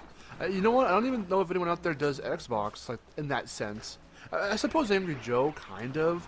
Because he'll do a mix of everything. He doesn't touch Nintendo usually, but he'll do PC and Xbox and PlayStation.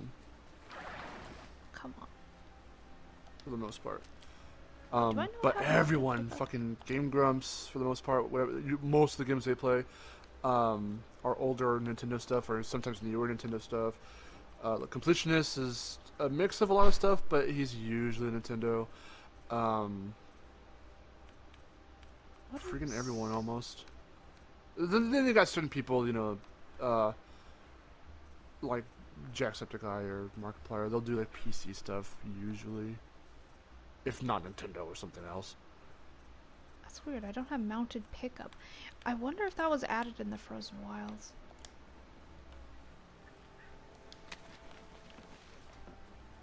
Controversial opinion: Nintendo is way overrated.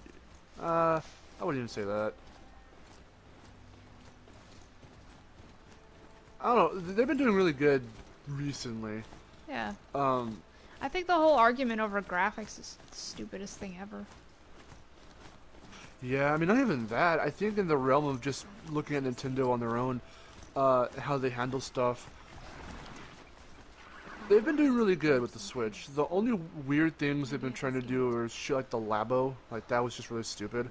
Yeah. And you can tell it didn't work because even though sometimes they may once in a while still try to push it, they don't make it like a big thing and you don't see it everywhere. So the announcement came, even during this announcement, the announcement came, hi, you want to buy cardboard and fold it for $80? We were like, no. Okay, well it's here if you want it, and then and now it's not really much of a thing anymore. I was like, what the fuck were you trying to do with that? Are you trying to do like the Google Cardboard thing or whatever? Like, but make it actual cardboard that you have to assemble? I get it. It's a whole arts and crafts thing. Kids have fun with the family. Craft your own little fucking things you can use in your video games. But it's cardboard. They're not even hiding the fact that it's made out of cardboard.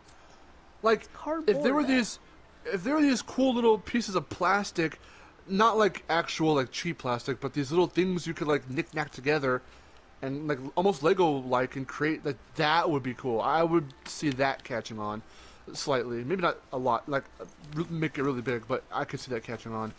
But cardboard for $80, $70? No, just no. Yeah.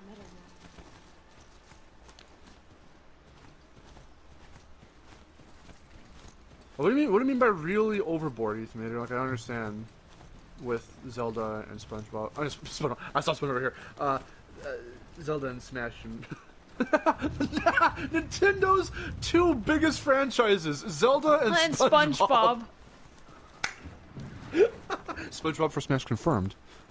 Confirmed. It's going to coincide with the release of Reignited. Rehydrated. My bad. Wow. Well, he's also a Spyro too. SpongeBob Reignited. Smash plus Pokemon equals SpongeBob. Oh my god, I would really, really like to have mounted pickup, but I guess if it was part of the Frozen Wilds, then I have to restart the game. I really wish that Nintendo was able to pull more from the Wii U, because everyone says the Wii U is the worst console after the GameCube, and even the GameCube. First off, the GameCube was super cool. I don't care what the fuck you say. Wait a minute, people didn't like the GameCube? I don't think it's so much that they didn't like it, but it was received. It's one of the more poorly received major home console releases. Okay, I love the GameCube. Yeah. Oh no, everyone for the most part does love the GameCube. I don't know if it was because of its like launch lineup and how like it's how long it's it didn't have much of a long lifespan either, where it was being supported. I mean, it had an okay lifespan. It was from what 2001 to like 05 or so. It's not very long though. Yeah. Even well, how the long Wii U was, had. How long was the Wii U? The Wii U. Oh my god, the phone again. The Wii U was from 2012, I think anyway, to 2017 or so. It's about 5 years. I don't. Hold on, I gotta see now. I have to look up the Wii U. The Wii had a very fucking. Who is that on our answering machine? It's just someone speaking Spanish really fast.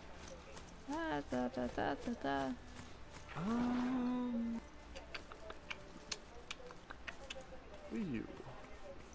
When did it launch? For us in the US. Okay, late 2012. Okay, November 20. Okay, that sounds right. November 2012. So for about 5 years.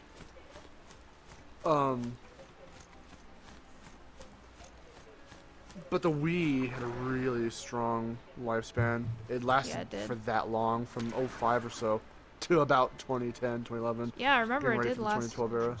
It did last a really long time, because I remember, the first time I heard about the Wii, I had no idea that it was even a thing. Because my friend mentioned it, and I was like, "What's the Wii? Like, what are we talking about?" They made her a singer. Well, I remember that was our first entrance into What happened to you, Hunter? entry into like Oh, I'm grateful for this. keeping an eye on Nintendo stuff. That was when we started becoming Nintendo fans. So get ready for more childhood stories, but now this time it's for Nintendo, not PlayStation. Still waiting for Epic Mickey 3. I forgot there was an Epic Mickey 2. Epic Mickey 2 has it all, including full voice acting. My point is, I guess, or whatever. Is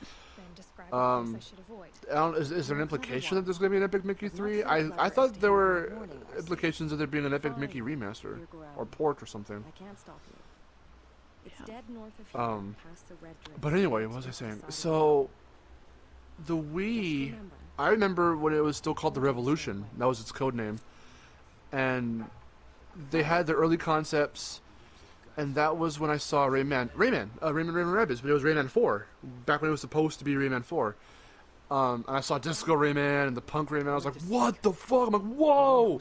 This is like awesome. This is the next Rayman game. Oh my god, this is the next gen. You fought the killers. It was that, and it was Tony Hawk's Downhill Jam. I still have that Game Informer magazine. It's all fucked up and old right now, but some of the pages on the front cover are missing. For the first few pages are missing, but I still have. I can go pull it out right now. I know exactly where it is. Tell me what you want. I have that magazine still, and that's where I saw Tony Hawk's Downhill Jam, and I saw Rayman 4, and I saw Legend of Spyro: A New Beginning. How I told you, Aaron, they were like, the little fucking blurb for the article is like, they literally started off saying, Tarzan was raised by the apes. In this reboot, Spyro is raised by the dragonflies as he goes on a new journey. I'm like, what the fuck? I don't remember that. I don't remember them saying that. Yes. You know what? I'm gonna go get it. I'm gonna read that article. I'll be right back. I'm also gonna go upload another reaction video. So I will. Was raised by the apes. I'll be right back. Okay.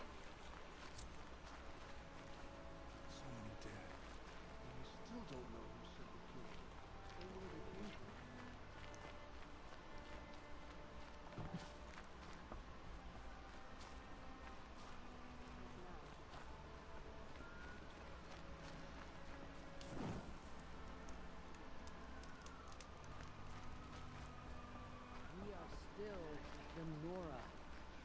But for how much longer? My own downfall to Corruption should have got out of there. has spread too far. She's an outcast no longer. Trying to test my patience. Is this where I'm supposed to be? Enough trouble around here, girl. We don't need the girl with the mark of a seeker. The Sentinel saw you coming. You're Maria. Varl told me you'd know the way to Meridian. The Karja capital. West will take you to it, but their soldiers will stop you long before you get there. They can try. No, what I mean is there's a Karja fort that guards the pass between East and West. Word is the Karja have sealed the gate out of fear of the corrupted machines infesting our sacred land. So if I clear out the corrupted machines, they'll open the border? I suppose. But I can't spare any braves to help you. Who said I needed help? You'll clear the valley, all by yourself. I'm good with a bow. For your sake? Better than good, I hope.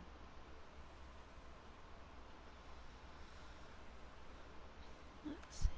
I should be going. All right. Be careful out there, Aloy. I hope you find whatever it is you're after. Beasts. It's like the metal devil. This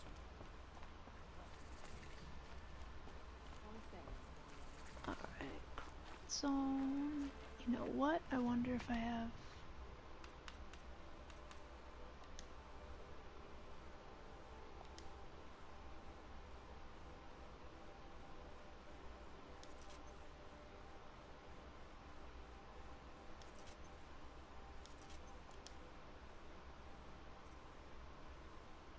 Pro Skater 5. I've never played any of those games.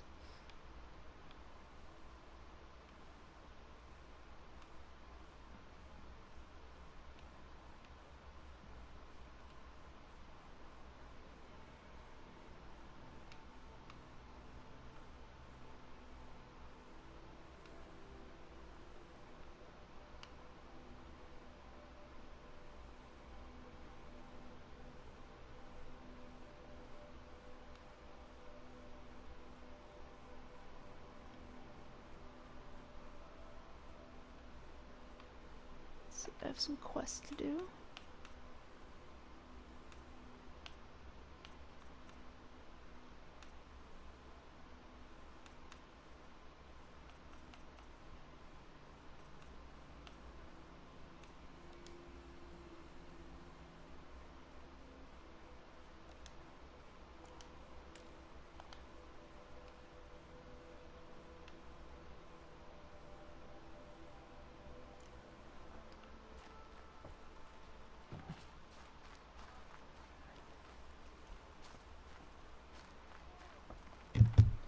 Okay, I'm back. Okay. They all would have died. Let me see. First, let me get back into the stream. Oh man, Ethanator, I love Solitaire. Solitaire! Solitary confinement. Oh. Oh. God, oh Jesus. Alright, yep, see here's Tony Hawk's Downhill Jam for the Nintendo Revolution. We've got Rayman 4, working title for the Nintendo Revolution. Rayman 4. Alright, so let's go. God, all these pages are like ripping out of this. The spine got hella fucked, and now all the pages are like gonna end up coming apart, and it sucks. But let me see if I can find Spyro real quick. Where is it? I think we're getting up to it. Oh, here we go. PS2, Xbox, GameCube, DS, and GBA. Legend of Spyro: A New Beginning. Tarzan was raised in a jungle by gorillas. Spyro was raised in a Tarzan swamp by was dragonflies. raised by the gorilla. Spyro was raised in a swamp by dragonflies. Really? This explains a lot. This explains a lot, actually. We always knew there was something wrong with this purple little freak. Wow, way to put it. Excuse me. Lightly. Jesus. Wow, that's kind of mean. I don't like that. But we could never put our finger on it. Not only will Spyro be coping with the shocking news of his origin, he'll also have to save the world again. On the plus side, all of this bad news finally unleashes the little guy's true potential. Ground-to-aerial melee attacks, long-range fury assaults, and elemental-based breath blasts are just a few of the new powers that Spyro will be pulling out of his tormented head.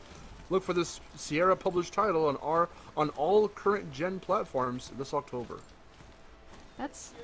I don't like the way they describe that. We always knew there was something wrong with this purple little freak. Excuse me. That's what it says in here. They're very mean. I like this one for Rayman 4 because you know how sometimes they'll have like a quote before the article actually begins? It just says here, bunnies. Bunnies.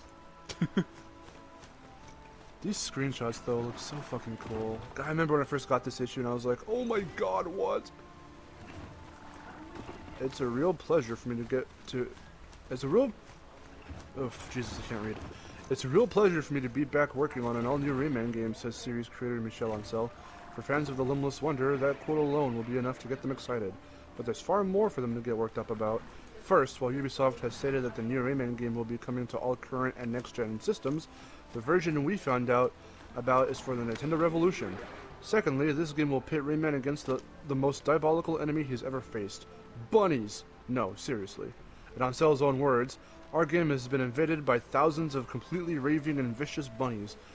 Apparently, they've been preparing this assault since the first Rayman game. That was supposed to be part of the story, I guess. Oh my god. They are everywhere, on our screens, in our studio, even on our t-shirts. We are now sending an SOS to all motivated gamers to help us get rid of them as fast as possible. Well, after 3 games where they invade Rayman, and what, 2 or 3 games of their own that are mainline, they moved on to annoying Mario in them. But we ain't getting rid of him anytime soon. They moved on. Ansel took a little time out from fuming about rabbits. Rabbits. They didn't even have Rabbids yet as a name. Fuming about rabbits to explain how the gameplay would work with the Revolution's controller.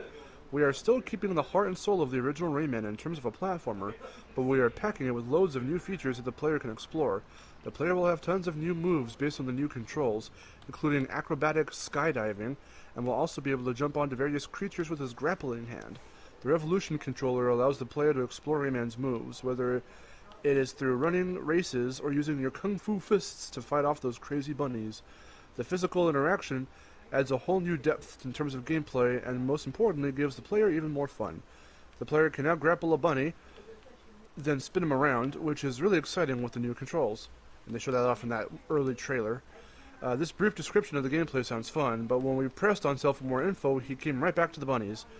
Rayman also disguises himself and uses the power of dance and music to hypnotize the swarms of crazy little bunnies. We believe we have really found the ultimate enemy for Rayman with the insane bunnies. They are constantly attacking you and plotting to take over your world. Sure, man, whatever you say. I don't have corruption ammo. That's the whole article. Oh my god. We need Elmer Fudd to take care of damn wabbits. Ethan, but don't you know he can't use his gun? Oh no. Oh no. That little mini controversy for some reason. Everything's a controversy now. That's fine. Huh? That's fine. The whole world is a controversy. Earth is controversial. I like the controversies. Blood, body. There's gotta be more to this. Rabbids, the precursor to minions. Well, minions are probably inspired by the Rabbids.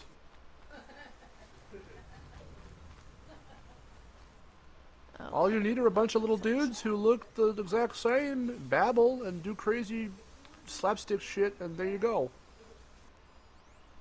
That's what led them to talking about the funnies on Only Plays. The funnies.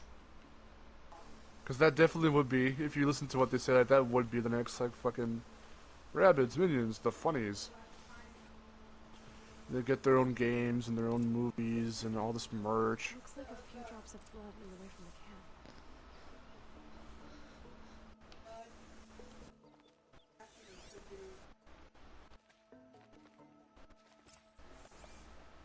Go. It's like this that I like to. Whose knife is this?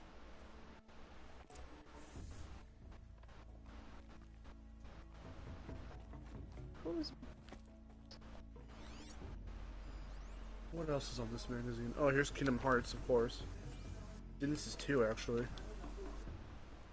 Did someone attack Ron with it? Whoa! New Super Mario Brothers! Whoa, the first one, the very, very first one. Super Monkey Ball Banana Blitz. That sounds like an old game. Banana Blitz. Banana Slim.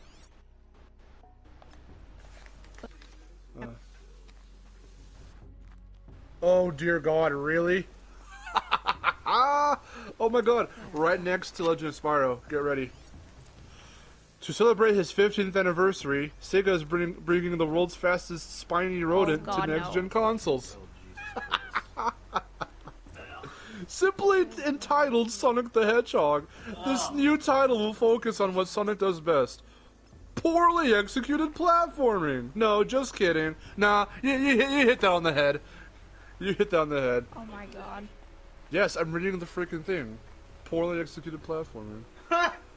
No, just kidding. Sega plans on using the power of next-gen hardware to create a sensation of speed that's more intense than anything in the series yet.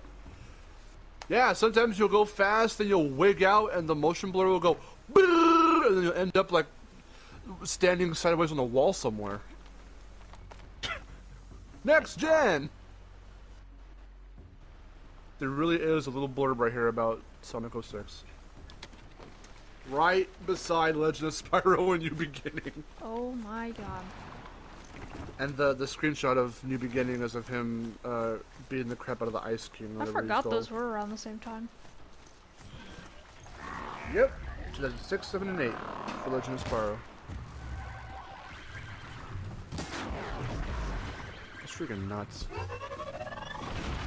Yeah, the early to mid, no, sorry, the mid to late 2000s were a weird time for games. Because any platformer characters that weren't Mario that were still around, they were doing really weird. Again, everything got mature and wacky and weird because Crash had tattoos and he was mind controlling big creatures, and it's beat 'em up now.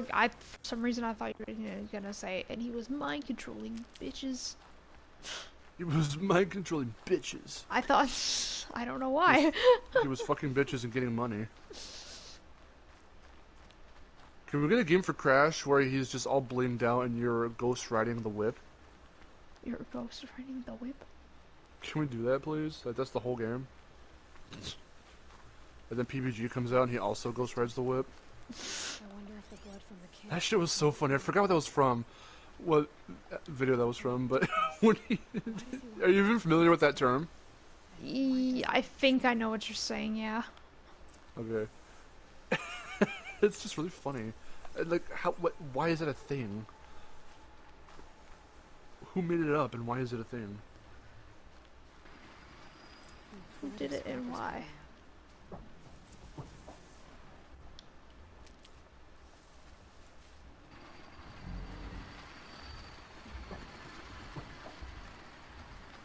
Oh, 6, that was its score. Oh, 0 out of 6. You're not wrong there. That was the first time I ever gave, on Trash Talk, Almost Head Studios, that was the first time I ever gave a game a 1 out of 5. Because the only thing I liked from it was the version of his world that ended up in Smash Bros. Brawl. That, like, rock instrumental version. It sounds really good. That's the only version I like. That Zebra Head, utterly weird, because there's Crush 40 and then there's Zebra Head. So I forget which one was that weird rap one. I don't like that one because lyrics are stupid. But and the instrumental of that one isn't as good. I like the rock version better. The one that ended up in Brawl. That's like the best version, in my opinion. It's the only thing I like from that game. Everything else about it sucks. Everything completely. The dialogue, just it sucks. The voice acting not very good. The pacing is non-existent. You know, non-existent. It's very, very convoluted.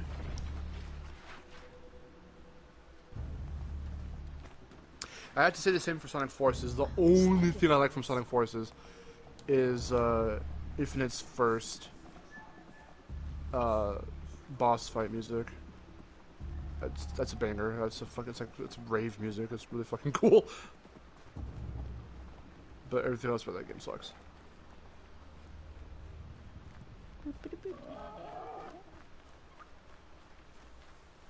What is your goal in the game right now, Aaron? What are you doing? I'm just doing a side quest. These markers are a little hard to follow.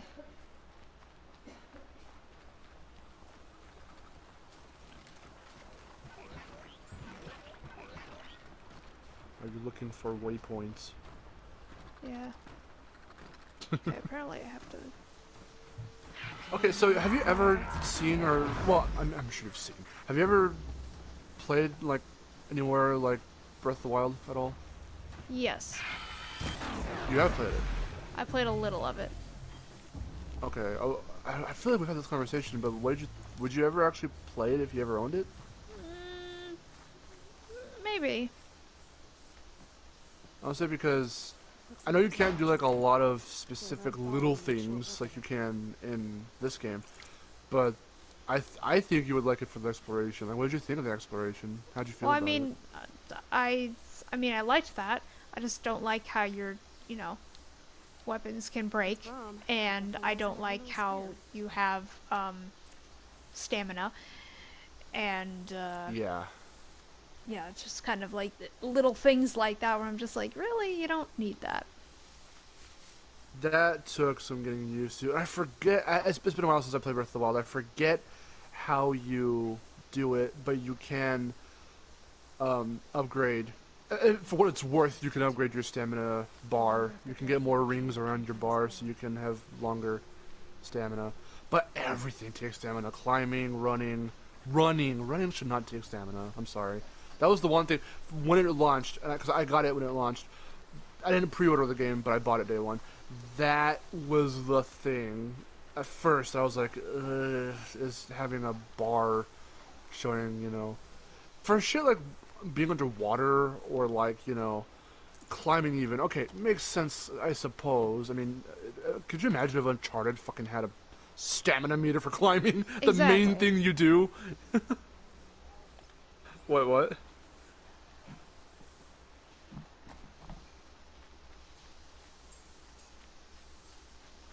Could you imagine? Yeah, like, well, especially like swimming too. Like, well, what if you're, what if you're swimming and you're not close to getting out of the water yet? Will you just die in the water? Like, what? Yeah, I mean, that's how come I love the hell out of Spyro for doing that, for not having anything restricting. You can stay underwater as long as you want. Games that do that are manic, because I know you're trying to be all realistic and you can build challenges around that, but I don't fucking care. Mario, Banjo, Sonic, like everyone does Zelda, they all do it. You all have a bar or a meter or something goes down. You can't be underwater for too long, or you have to refill your shit. And Rayman sometimes even does it, and it's like, that doesn't make me want to be underwater. And you've got whole segments or whole levels where you're underwater. Crash doesn't do it, and Spyro doesn't do it, and I love that. And even though Ratchet does it for a little bit, when you get the O2 mask in the first game, now you can go around underwater infinitely, and I like that. You have to earn it, and that's even cool too. The fact that even if you're gonna toy with having limited breath, but then later reward the players by having something that is story integral, but also can help you just be underwater for much longer, forever, really. That's awesome.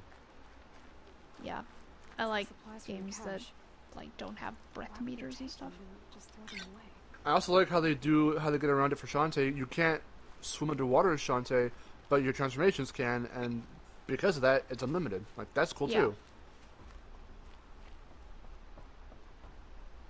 I like the way Spyro does it. I like the way DK64 did it. But even paragliding in Breath of the Wild takes away stamina. So paragliding, running, and climbing. The three major things. That takes away the fun. Because I'm just like, oh, I want to do the thing, like, forever. But it's like, no, you have stamina. Like, okay, so I guess I can't have fun then. No fun allowed. And then it makes me wish, too, that, they had more horses roaming around. Because horses, you can just run around it's unlimited. So they slow down a little bit, but it's a shot of the Colossus. You can, like, kind of smack them a little bit, and then they run a little faster. But then again, now you're on a vehicle, as it were, quote unquote. You're on an animal. Animal controls in that sense get a little weird. So even though they can help you get around a little bit faster, plus every time you get to a new tower and you activate the tower, you can warp to it. You can quick travel to the whatever tower you've unlocked at any point. It's been so long. And then you could set markers, so in case you want to return somewhere later, you can put a little waypoint there. So wherever you go to, you can go into first person and look around, and you can find your waypoint. What's troubling you? You can't. I don't think you can. I don't believe you can warp to it, but you can at least find it, so you can go back to it. If you can't warp back to it. Yeah. They want me to do things with people. If I go back to Johnny, disease meter, hunger meter, thirst meter. Yeah, I know. There's just a meter for everything. I don't like games with meters. Yeah. Or where you have to take care of every little thing yourself, and stuff doesn't just auto. Like if you like, the one thing I found weird about Last of Us is how you have to like make a tourniquet or whatever, like a little health kit.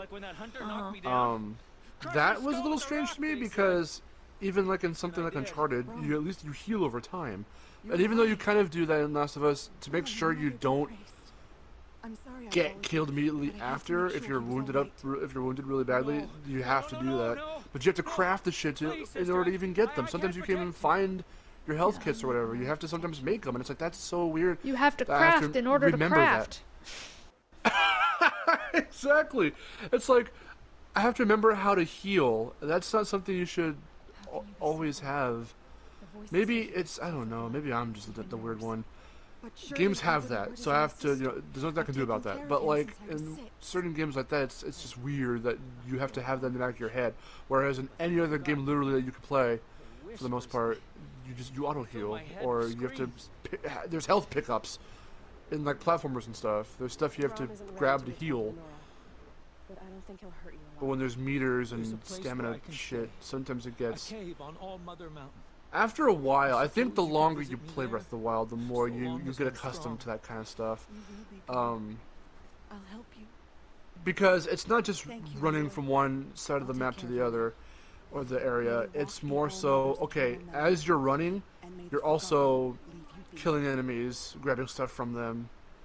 And stuff is looted everywhere. For the most part, there are only small little short bursts of time where you're just running somewhere without much to do, because you'll find a shrine somewhere, or you'll find enemies to kill, you'll find a little cave to raid and try to see if there's any goodies in there. That's what keeps it kind of fresh, and like there's always something to do for the most part. Or there's a chasm, so you knock down a tree and then you can go down. You can walk take the long way around, go all the way around the other side where the chasm stops and the land becomes whole again, so you can go around, or you can find a mountain to climb, or go around the mountain. Stuff like that makes it really cool, and makes me want to go back into the game. I haven't played it in so long. I definitely want to go back into it. But the meter is weird. Paragliding should not fucking... Could you imagine if Spyro had a goddamn meter for gliding? Yeah, that's stupid. Or like I said, Uncharted, having a meter for fucking climbing. The one thing that you do. Yeah, throughout the whole game, through all the games. Because then it feels more like a chore, and then it feels more like, oh no, I need to hurry. When there's different ways to make you hurry. Like in Uncharted, you've got many bits where you're on an unstable piece of like rock that you're holding on to, and you hear Nate go, "Ugh," and then you hear it go, it crumbles underneath your hands. So that makes you go, "Oh shit, get out of there, run!" Like, not run, but like, climb somewhere. You know, there is a sense of urgency without having to put a meter on it. When you introduce time as an aspect in any degree, whether it's a literal timer or a bar that goes down over time, that induces fear and panic, it's also mainly inducing stress, and that is something that I do not like in my games. Yeah, like what? I don't want to have anxiety when I'm playing a game. But I can just do that by going outside and talking to people. I don't want that in my escapism. I don't want that in my escapism.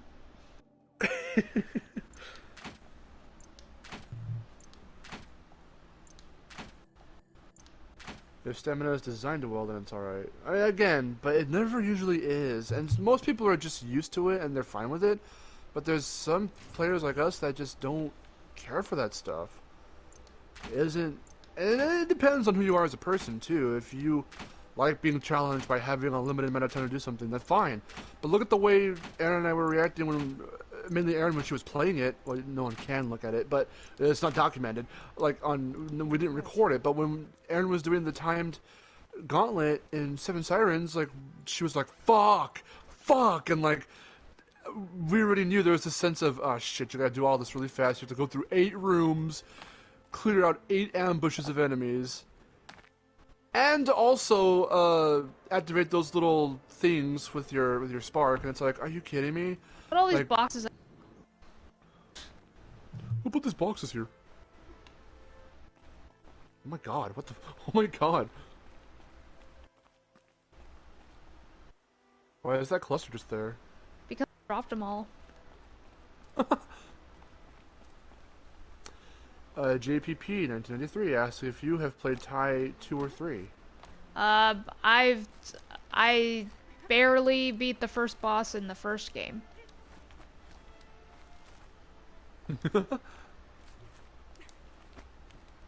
Johnny says, I like unlimited stamina games like Sekiro. I'm glad that they don't have stamina. Yeah. Spyro stamina, oh god. Right? If you could charge for only a limited amount of time, or climb or swim with a limited amount of time. With a limited amount of time. So stupid.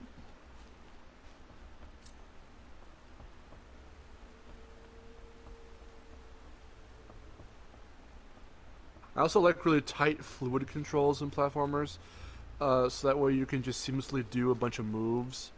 Like Mario Odyssey was definitely built with Mario's moveset in mind, because that is the most dexterous and like athletic that Mario has ever been in a mainline game, because they always were like, okay, since Mario 64, he's got his basic moveset. You can triple jump, you can long jump, except for in Sunshine, but you can triple jump in Sunshine, but not long jump. But you got your long jump, you got your triple jump, you got your ground pound. You know, that's about it. Standard stuff. You can do your little backwards. When you're walking one way and then you go the other way and jump, you do your little backwards somersault jump. Okay, pretty cool stuff. Mario Odyssey, it's like, oh, you can like ground pound and jump out of a ground pound and gain more height. You can roll, throwing Cappy, you can jump on him and combo him into different... It's all about fucking like, just how you can use and abuse his moveset to your advantage. And it's so fucking cool, because there are certain areas that Nintendo built in that game where you can get to these points that you didn't think you could and be rewarded by these big stacks of coins, but by getting there through abusing the moveset and by using it to your advantage. It's so cool.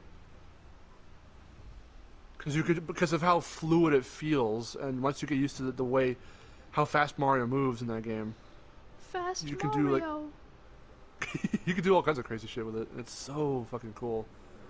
Do I hope all the next Mario kinds game... of shit with it. You're making fun of my speech patterns. No, I was making a reference. Oh, were you? I Yeah. didn't catch the reference. That's the Djibouti dubs. Do all kinds of shit with it.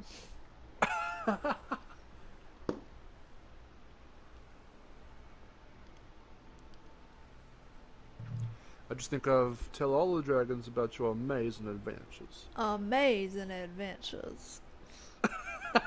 What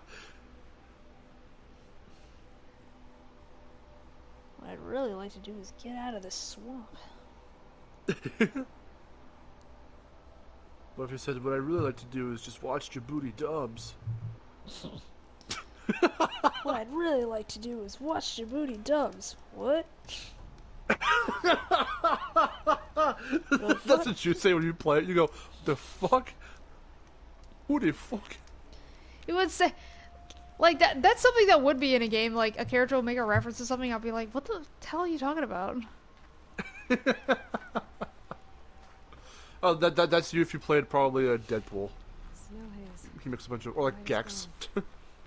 Well, but I have played Gex. I didn't really understand any of the references. I just thought he sounded funny.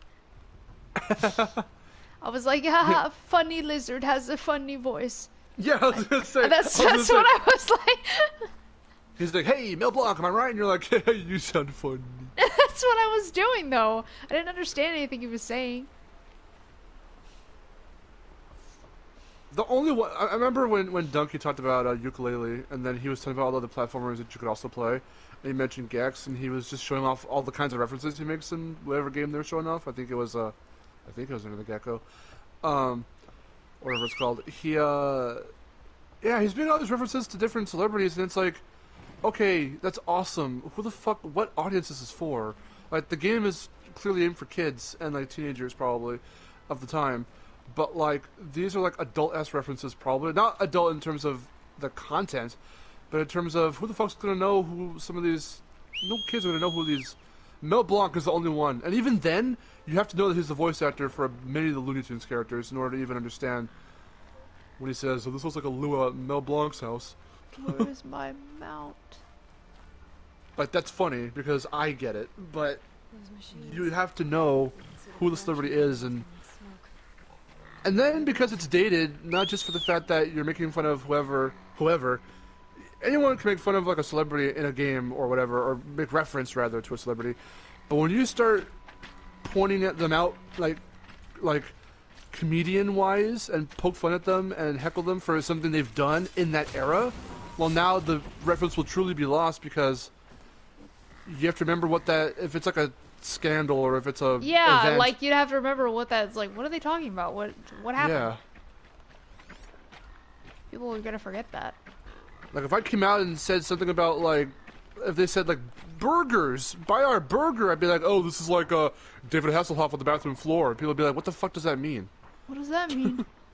But that's a reference. That was something that happened. What are you talking about? Weird scandal thing happened with it. Not scandal. Some weird thing that happened with him a long time ago. Some viral video came out of him being drunk on the floor with a burger. Okay. Or some shit like that. Was that it? See, I don't remember my own reference. Was it David Hasselhoff or was it David? Was it someone other? Was it another David? Another David? Yeah. No, nope. It was burger drunk video. Okay, I wasn't crazy. See. I knew it all along. I was testing you guys. He was drunk on the floor eating a hamburger. I was doing that. I don't know. He's also shirtless. I mean, you'd have to be.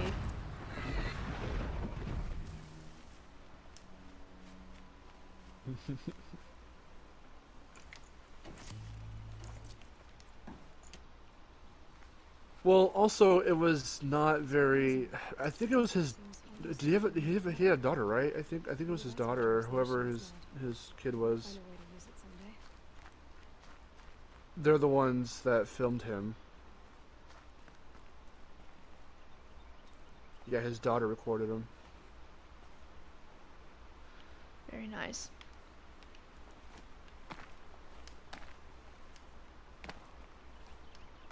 But yeah, see, there you go.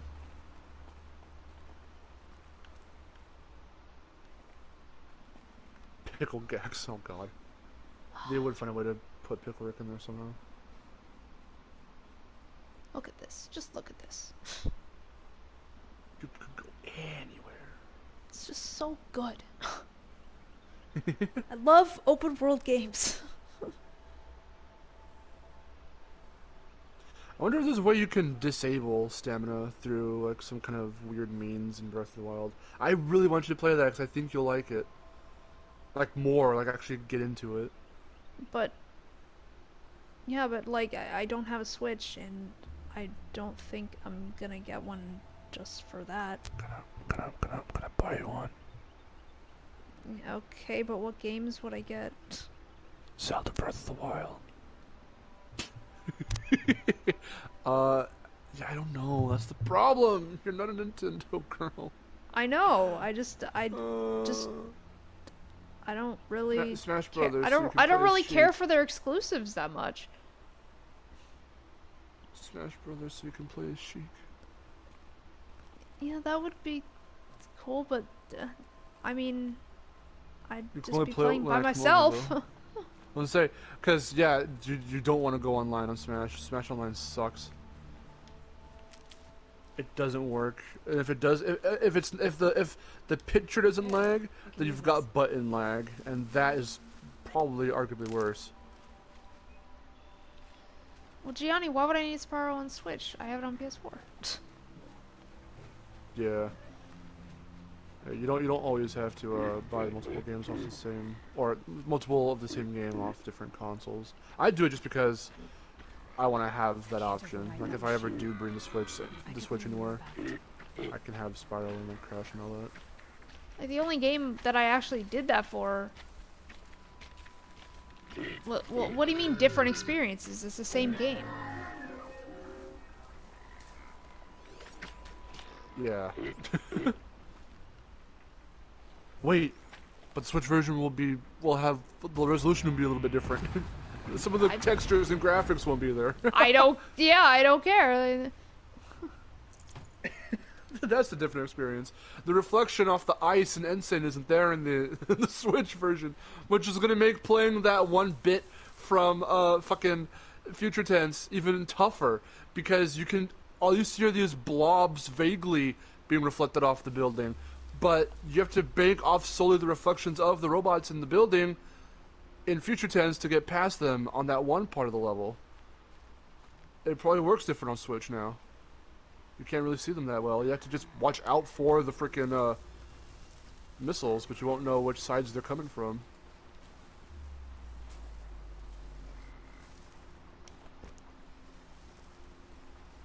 Yeah, the thing is, like, everyone's like, oh, you could play Spyro on the go. I don't want to play Spyro on the go. I want to sit on my butt and play Spyro. You could sit in your butt in the car and play Spyro. I can't play games in the car. I get car sick. Aw. That's why I can't play, Game Boy anymore.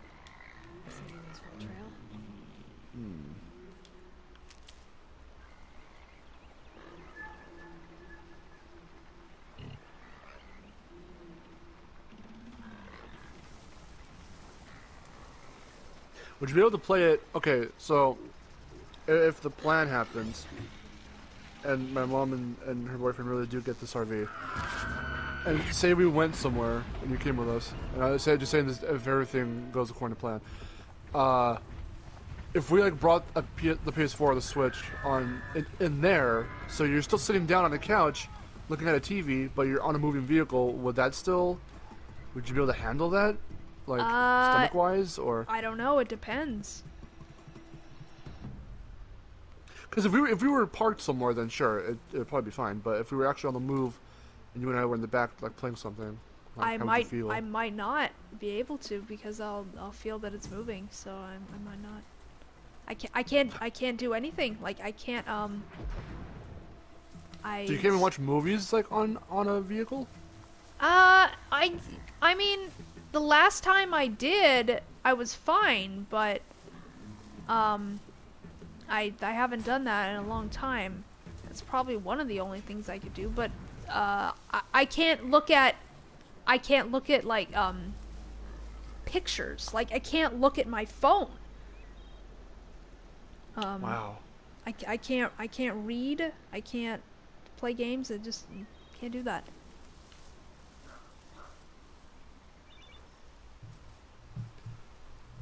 Oh my god.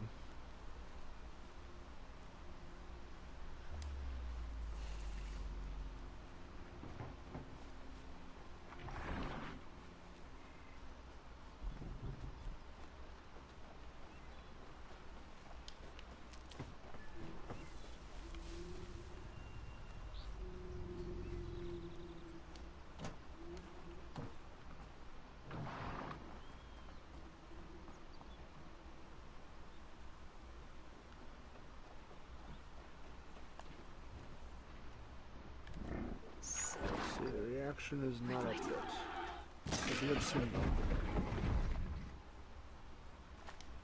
though. I can't wait for Astro's Playroom. Yeah, I thought you'd be excited for that. Oh, I fucking... You should see the reaction. I did see the reaction. I was like, oh my god! I was just not like, you expecting... can't just drop that randomly? That was funny. Yeah! Because I was not expecting Astrobot. Like, prior to all the PS5 stuff happening, I was, like, in a general sense, I was like, oh, well, this was such a good game, they should make another one. I could see this becoming a franchise. I'm glad that it is. And, I mean, granted, the one thing about this, though, it's called Astro's Playroom. So if anyone or you haven't seen Naturad's video on it, or even just generally know the history of Astro as a character, him and the little robots started off in a PSVR Playroom thing for the PS4. So when you buy the headset, you get a little thing that auto downloads where you can mess around with VR stuff, and it's supposed to be your little thing into VR. And it's got Astro in them. I don't know if Astro was a character yet on his own, but the little robots were. And it had like this little mini platformer in there, which is the basis of what became Astrobot Rescue Mission. And a bunch of other little mini games and stuff you could do with VR stuff. And I mentioned Astrobot because he talked about it when he goes over the history of Astrobot before Rescue Mission came out. So Rescue Mission is the first full-fledged game for Astrobot, and it was its own game. It was a complete game. It was really cool. This is called Astro's Playroom, and it's going to be auto-downloaded, or pre-installed rather, into the PS5 when you first get the PS5, and it's free. So you don't have to, you know, so that tells me it might not be a full game, and I don't know. Look at my little watcher. Look at him. Look at him. He's so nice. You see? Aw. You look at him. And now I will. Where we going? Where we going? I was saying, no, what? No! I didn't even die. Why are you trying to hit? Why are you hitting him? Because he's already close to death. So I might as well put him out of his misery. Yeah. Aww. And loot him. Loot him. I just Sometimes said loot him. Loot him, yeah, lewd. Lewd. Nick Raptor, hello! Okay. Come on, man. What was I gonna say? But Astro's Playroom looks like it's... I hope it's a full game, but if it's free and it's gonna be straight onto the PS5 when you first get it, and they say it's more so a showcase of what the DualSense can do, because even in there's the initial trailer from, there's the initial teaser from the event, and then they put out a standalone alternate trailer that shows more of the gameplay, and they show little bits where it's like, okay, the haptic feedback and all that is going to be important for this game, because it shows Astro reacting to different things happening in the game, and they show little CG things of him reacting with the controller. So it's another showcase. The first showcase for Astro and all them, or at least for the robots in the Playroom, was for the VR headset. This is a showcase for the controller, which is why in those, I even said it, I was like, this doesn't look like VR, but will it have VR? Will it still support VR? Because Astro, in the conception for the PS4, it was all about VR. And this one seems to be the first one that doesn't have VR in it. Because you look at the trailer, and you don't see someone's head moving around, you don't see the camera whipping around like a head turning, so it looks like it's going to be a standard game.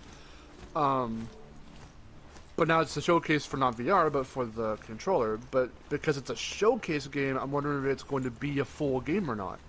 And I hope it is. That's what I'm just a smidge worried about. Because the game itself, and what it looks like, is fucking amazing, and I'm super hyped. But the little teeny tiny bit that worries me is it might not be a full game, and I hope it is. Yeah, there's been some, like, talk about certain games that were shown off. It's like, this is gonna be a full game like that, and then the Spider-Man one. Yeah, people don't know if that's some kind of weird, like...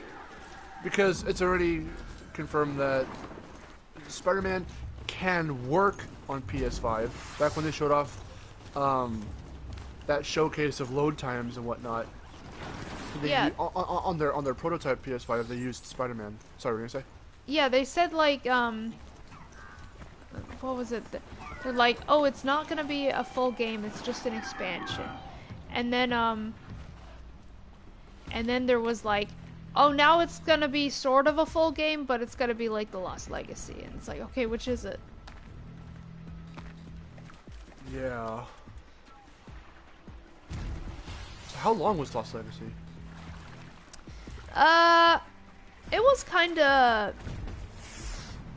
I mean, it was short enough. I beat it in 2 days. Okay. If you're looking for specific hours, I don't know. I'm not quite sure how one tells how many hours a game is, because I don't know how you do that.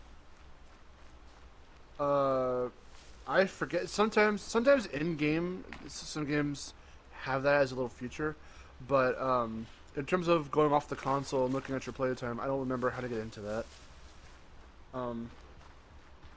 Yeah, but like it might take you longer than somebody else. So like, how do you like narrow it down to like, oh yeah, 'cause people go like, oh yeah, this game is like this many hours long. It's like, how do you know that? Yeah, I don't know.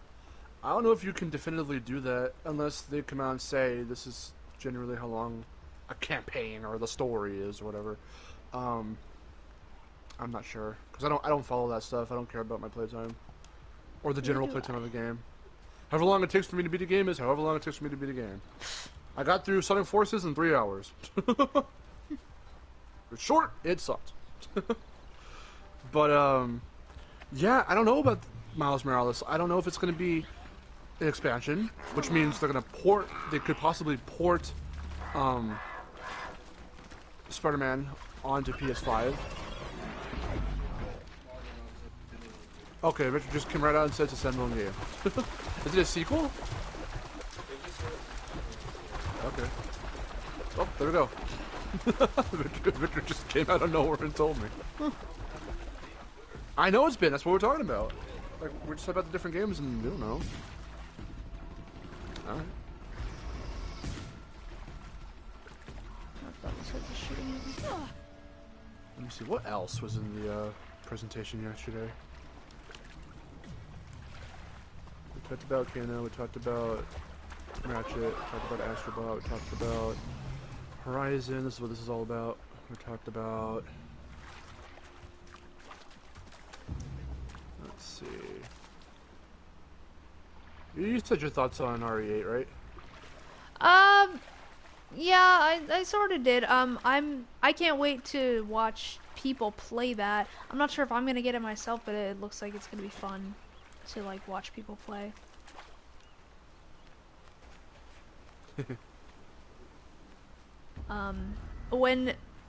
When Jonas did his reaction, he said that that's the castle from RE4.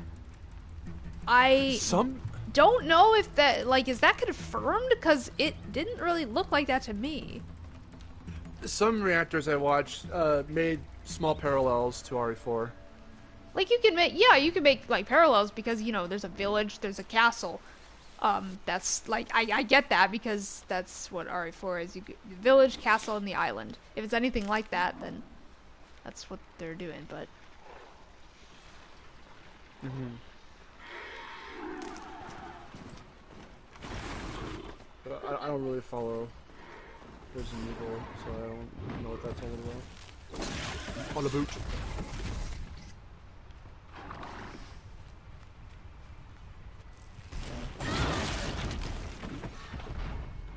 Oh, God.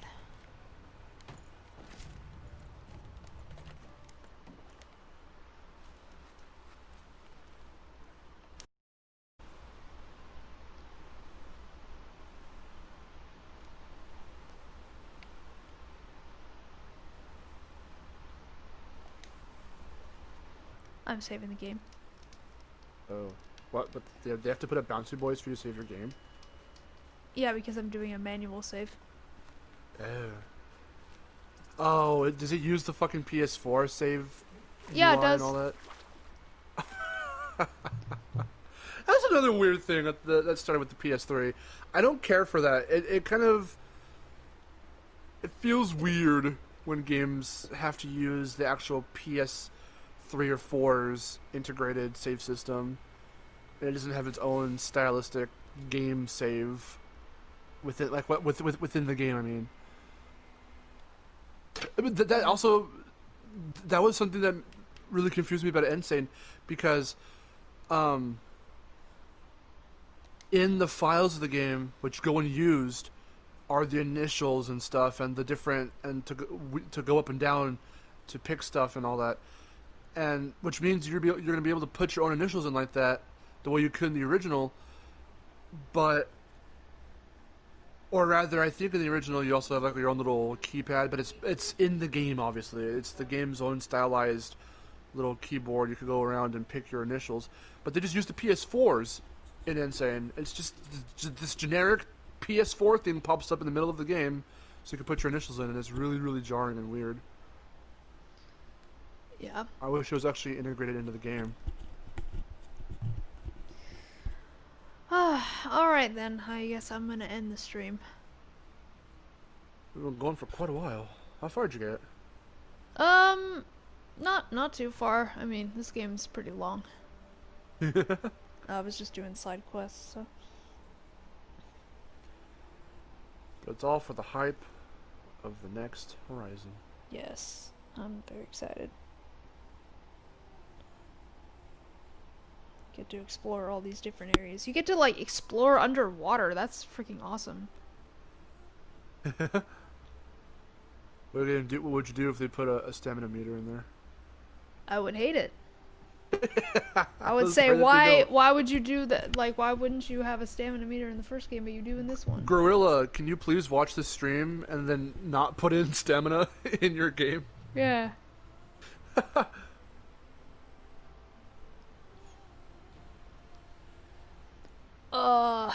So yeah, my ears are hurting. I am very hungry, actually. I didn't eat lunch. Oh my god, I haven't eaten anything either. Do you want to probably play something later if I have time tonight? Or no? Maybe, if you have time. Okay.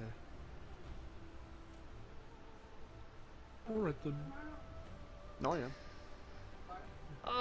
Alright then, yeah, I'm gonna go. That was the stream. Austin, yeah, you got here a little late. Sorry about that. But you could watch it back later if you want.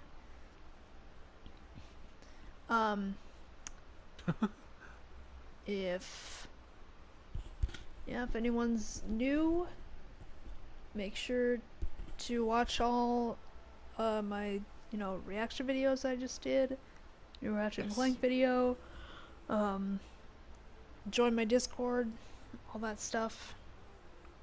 And yeah, get hyped for new games. Guess I'll probably stream more of this as more information comes out. Oh, also really quick too, Nick Raptor. Yeah, Sackboy. That's the game we forgot to talk about. Oh yeah, Sackboy: The Furry Adventures. That was a weird way for them to open up that trailer with him in the little tiger suit. I was like, furries? Yeah, that was really funny. I never thought they would even have the idea of making a platformer out of it, so I'm definitely going to look more into that as well. But yeah. Alright, so anyway, thank y'all for joining me, and don't forget to subscribe, follow me on my social medias, and I'll see you in the next stream. Until then, this is Miharu signing off. Bye everyone!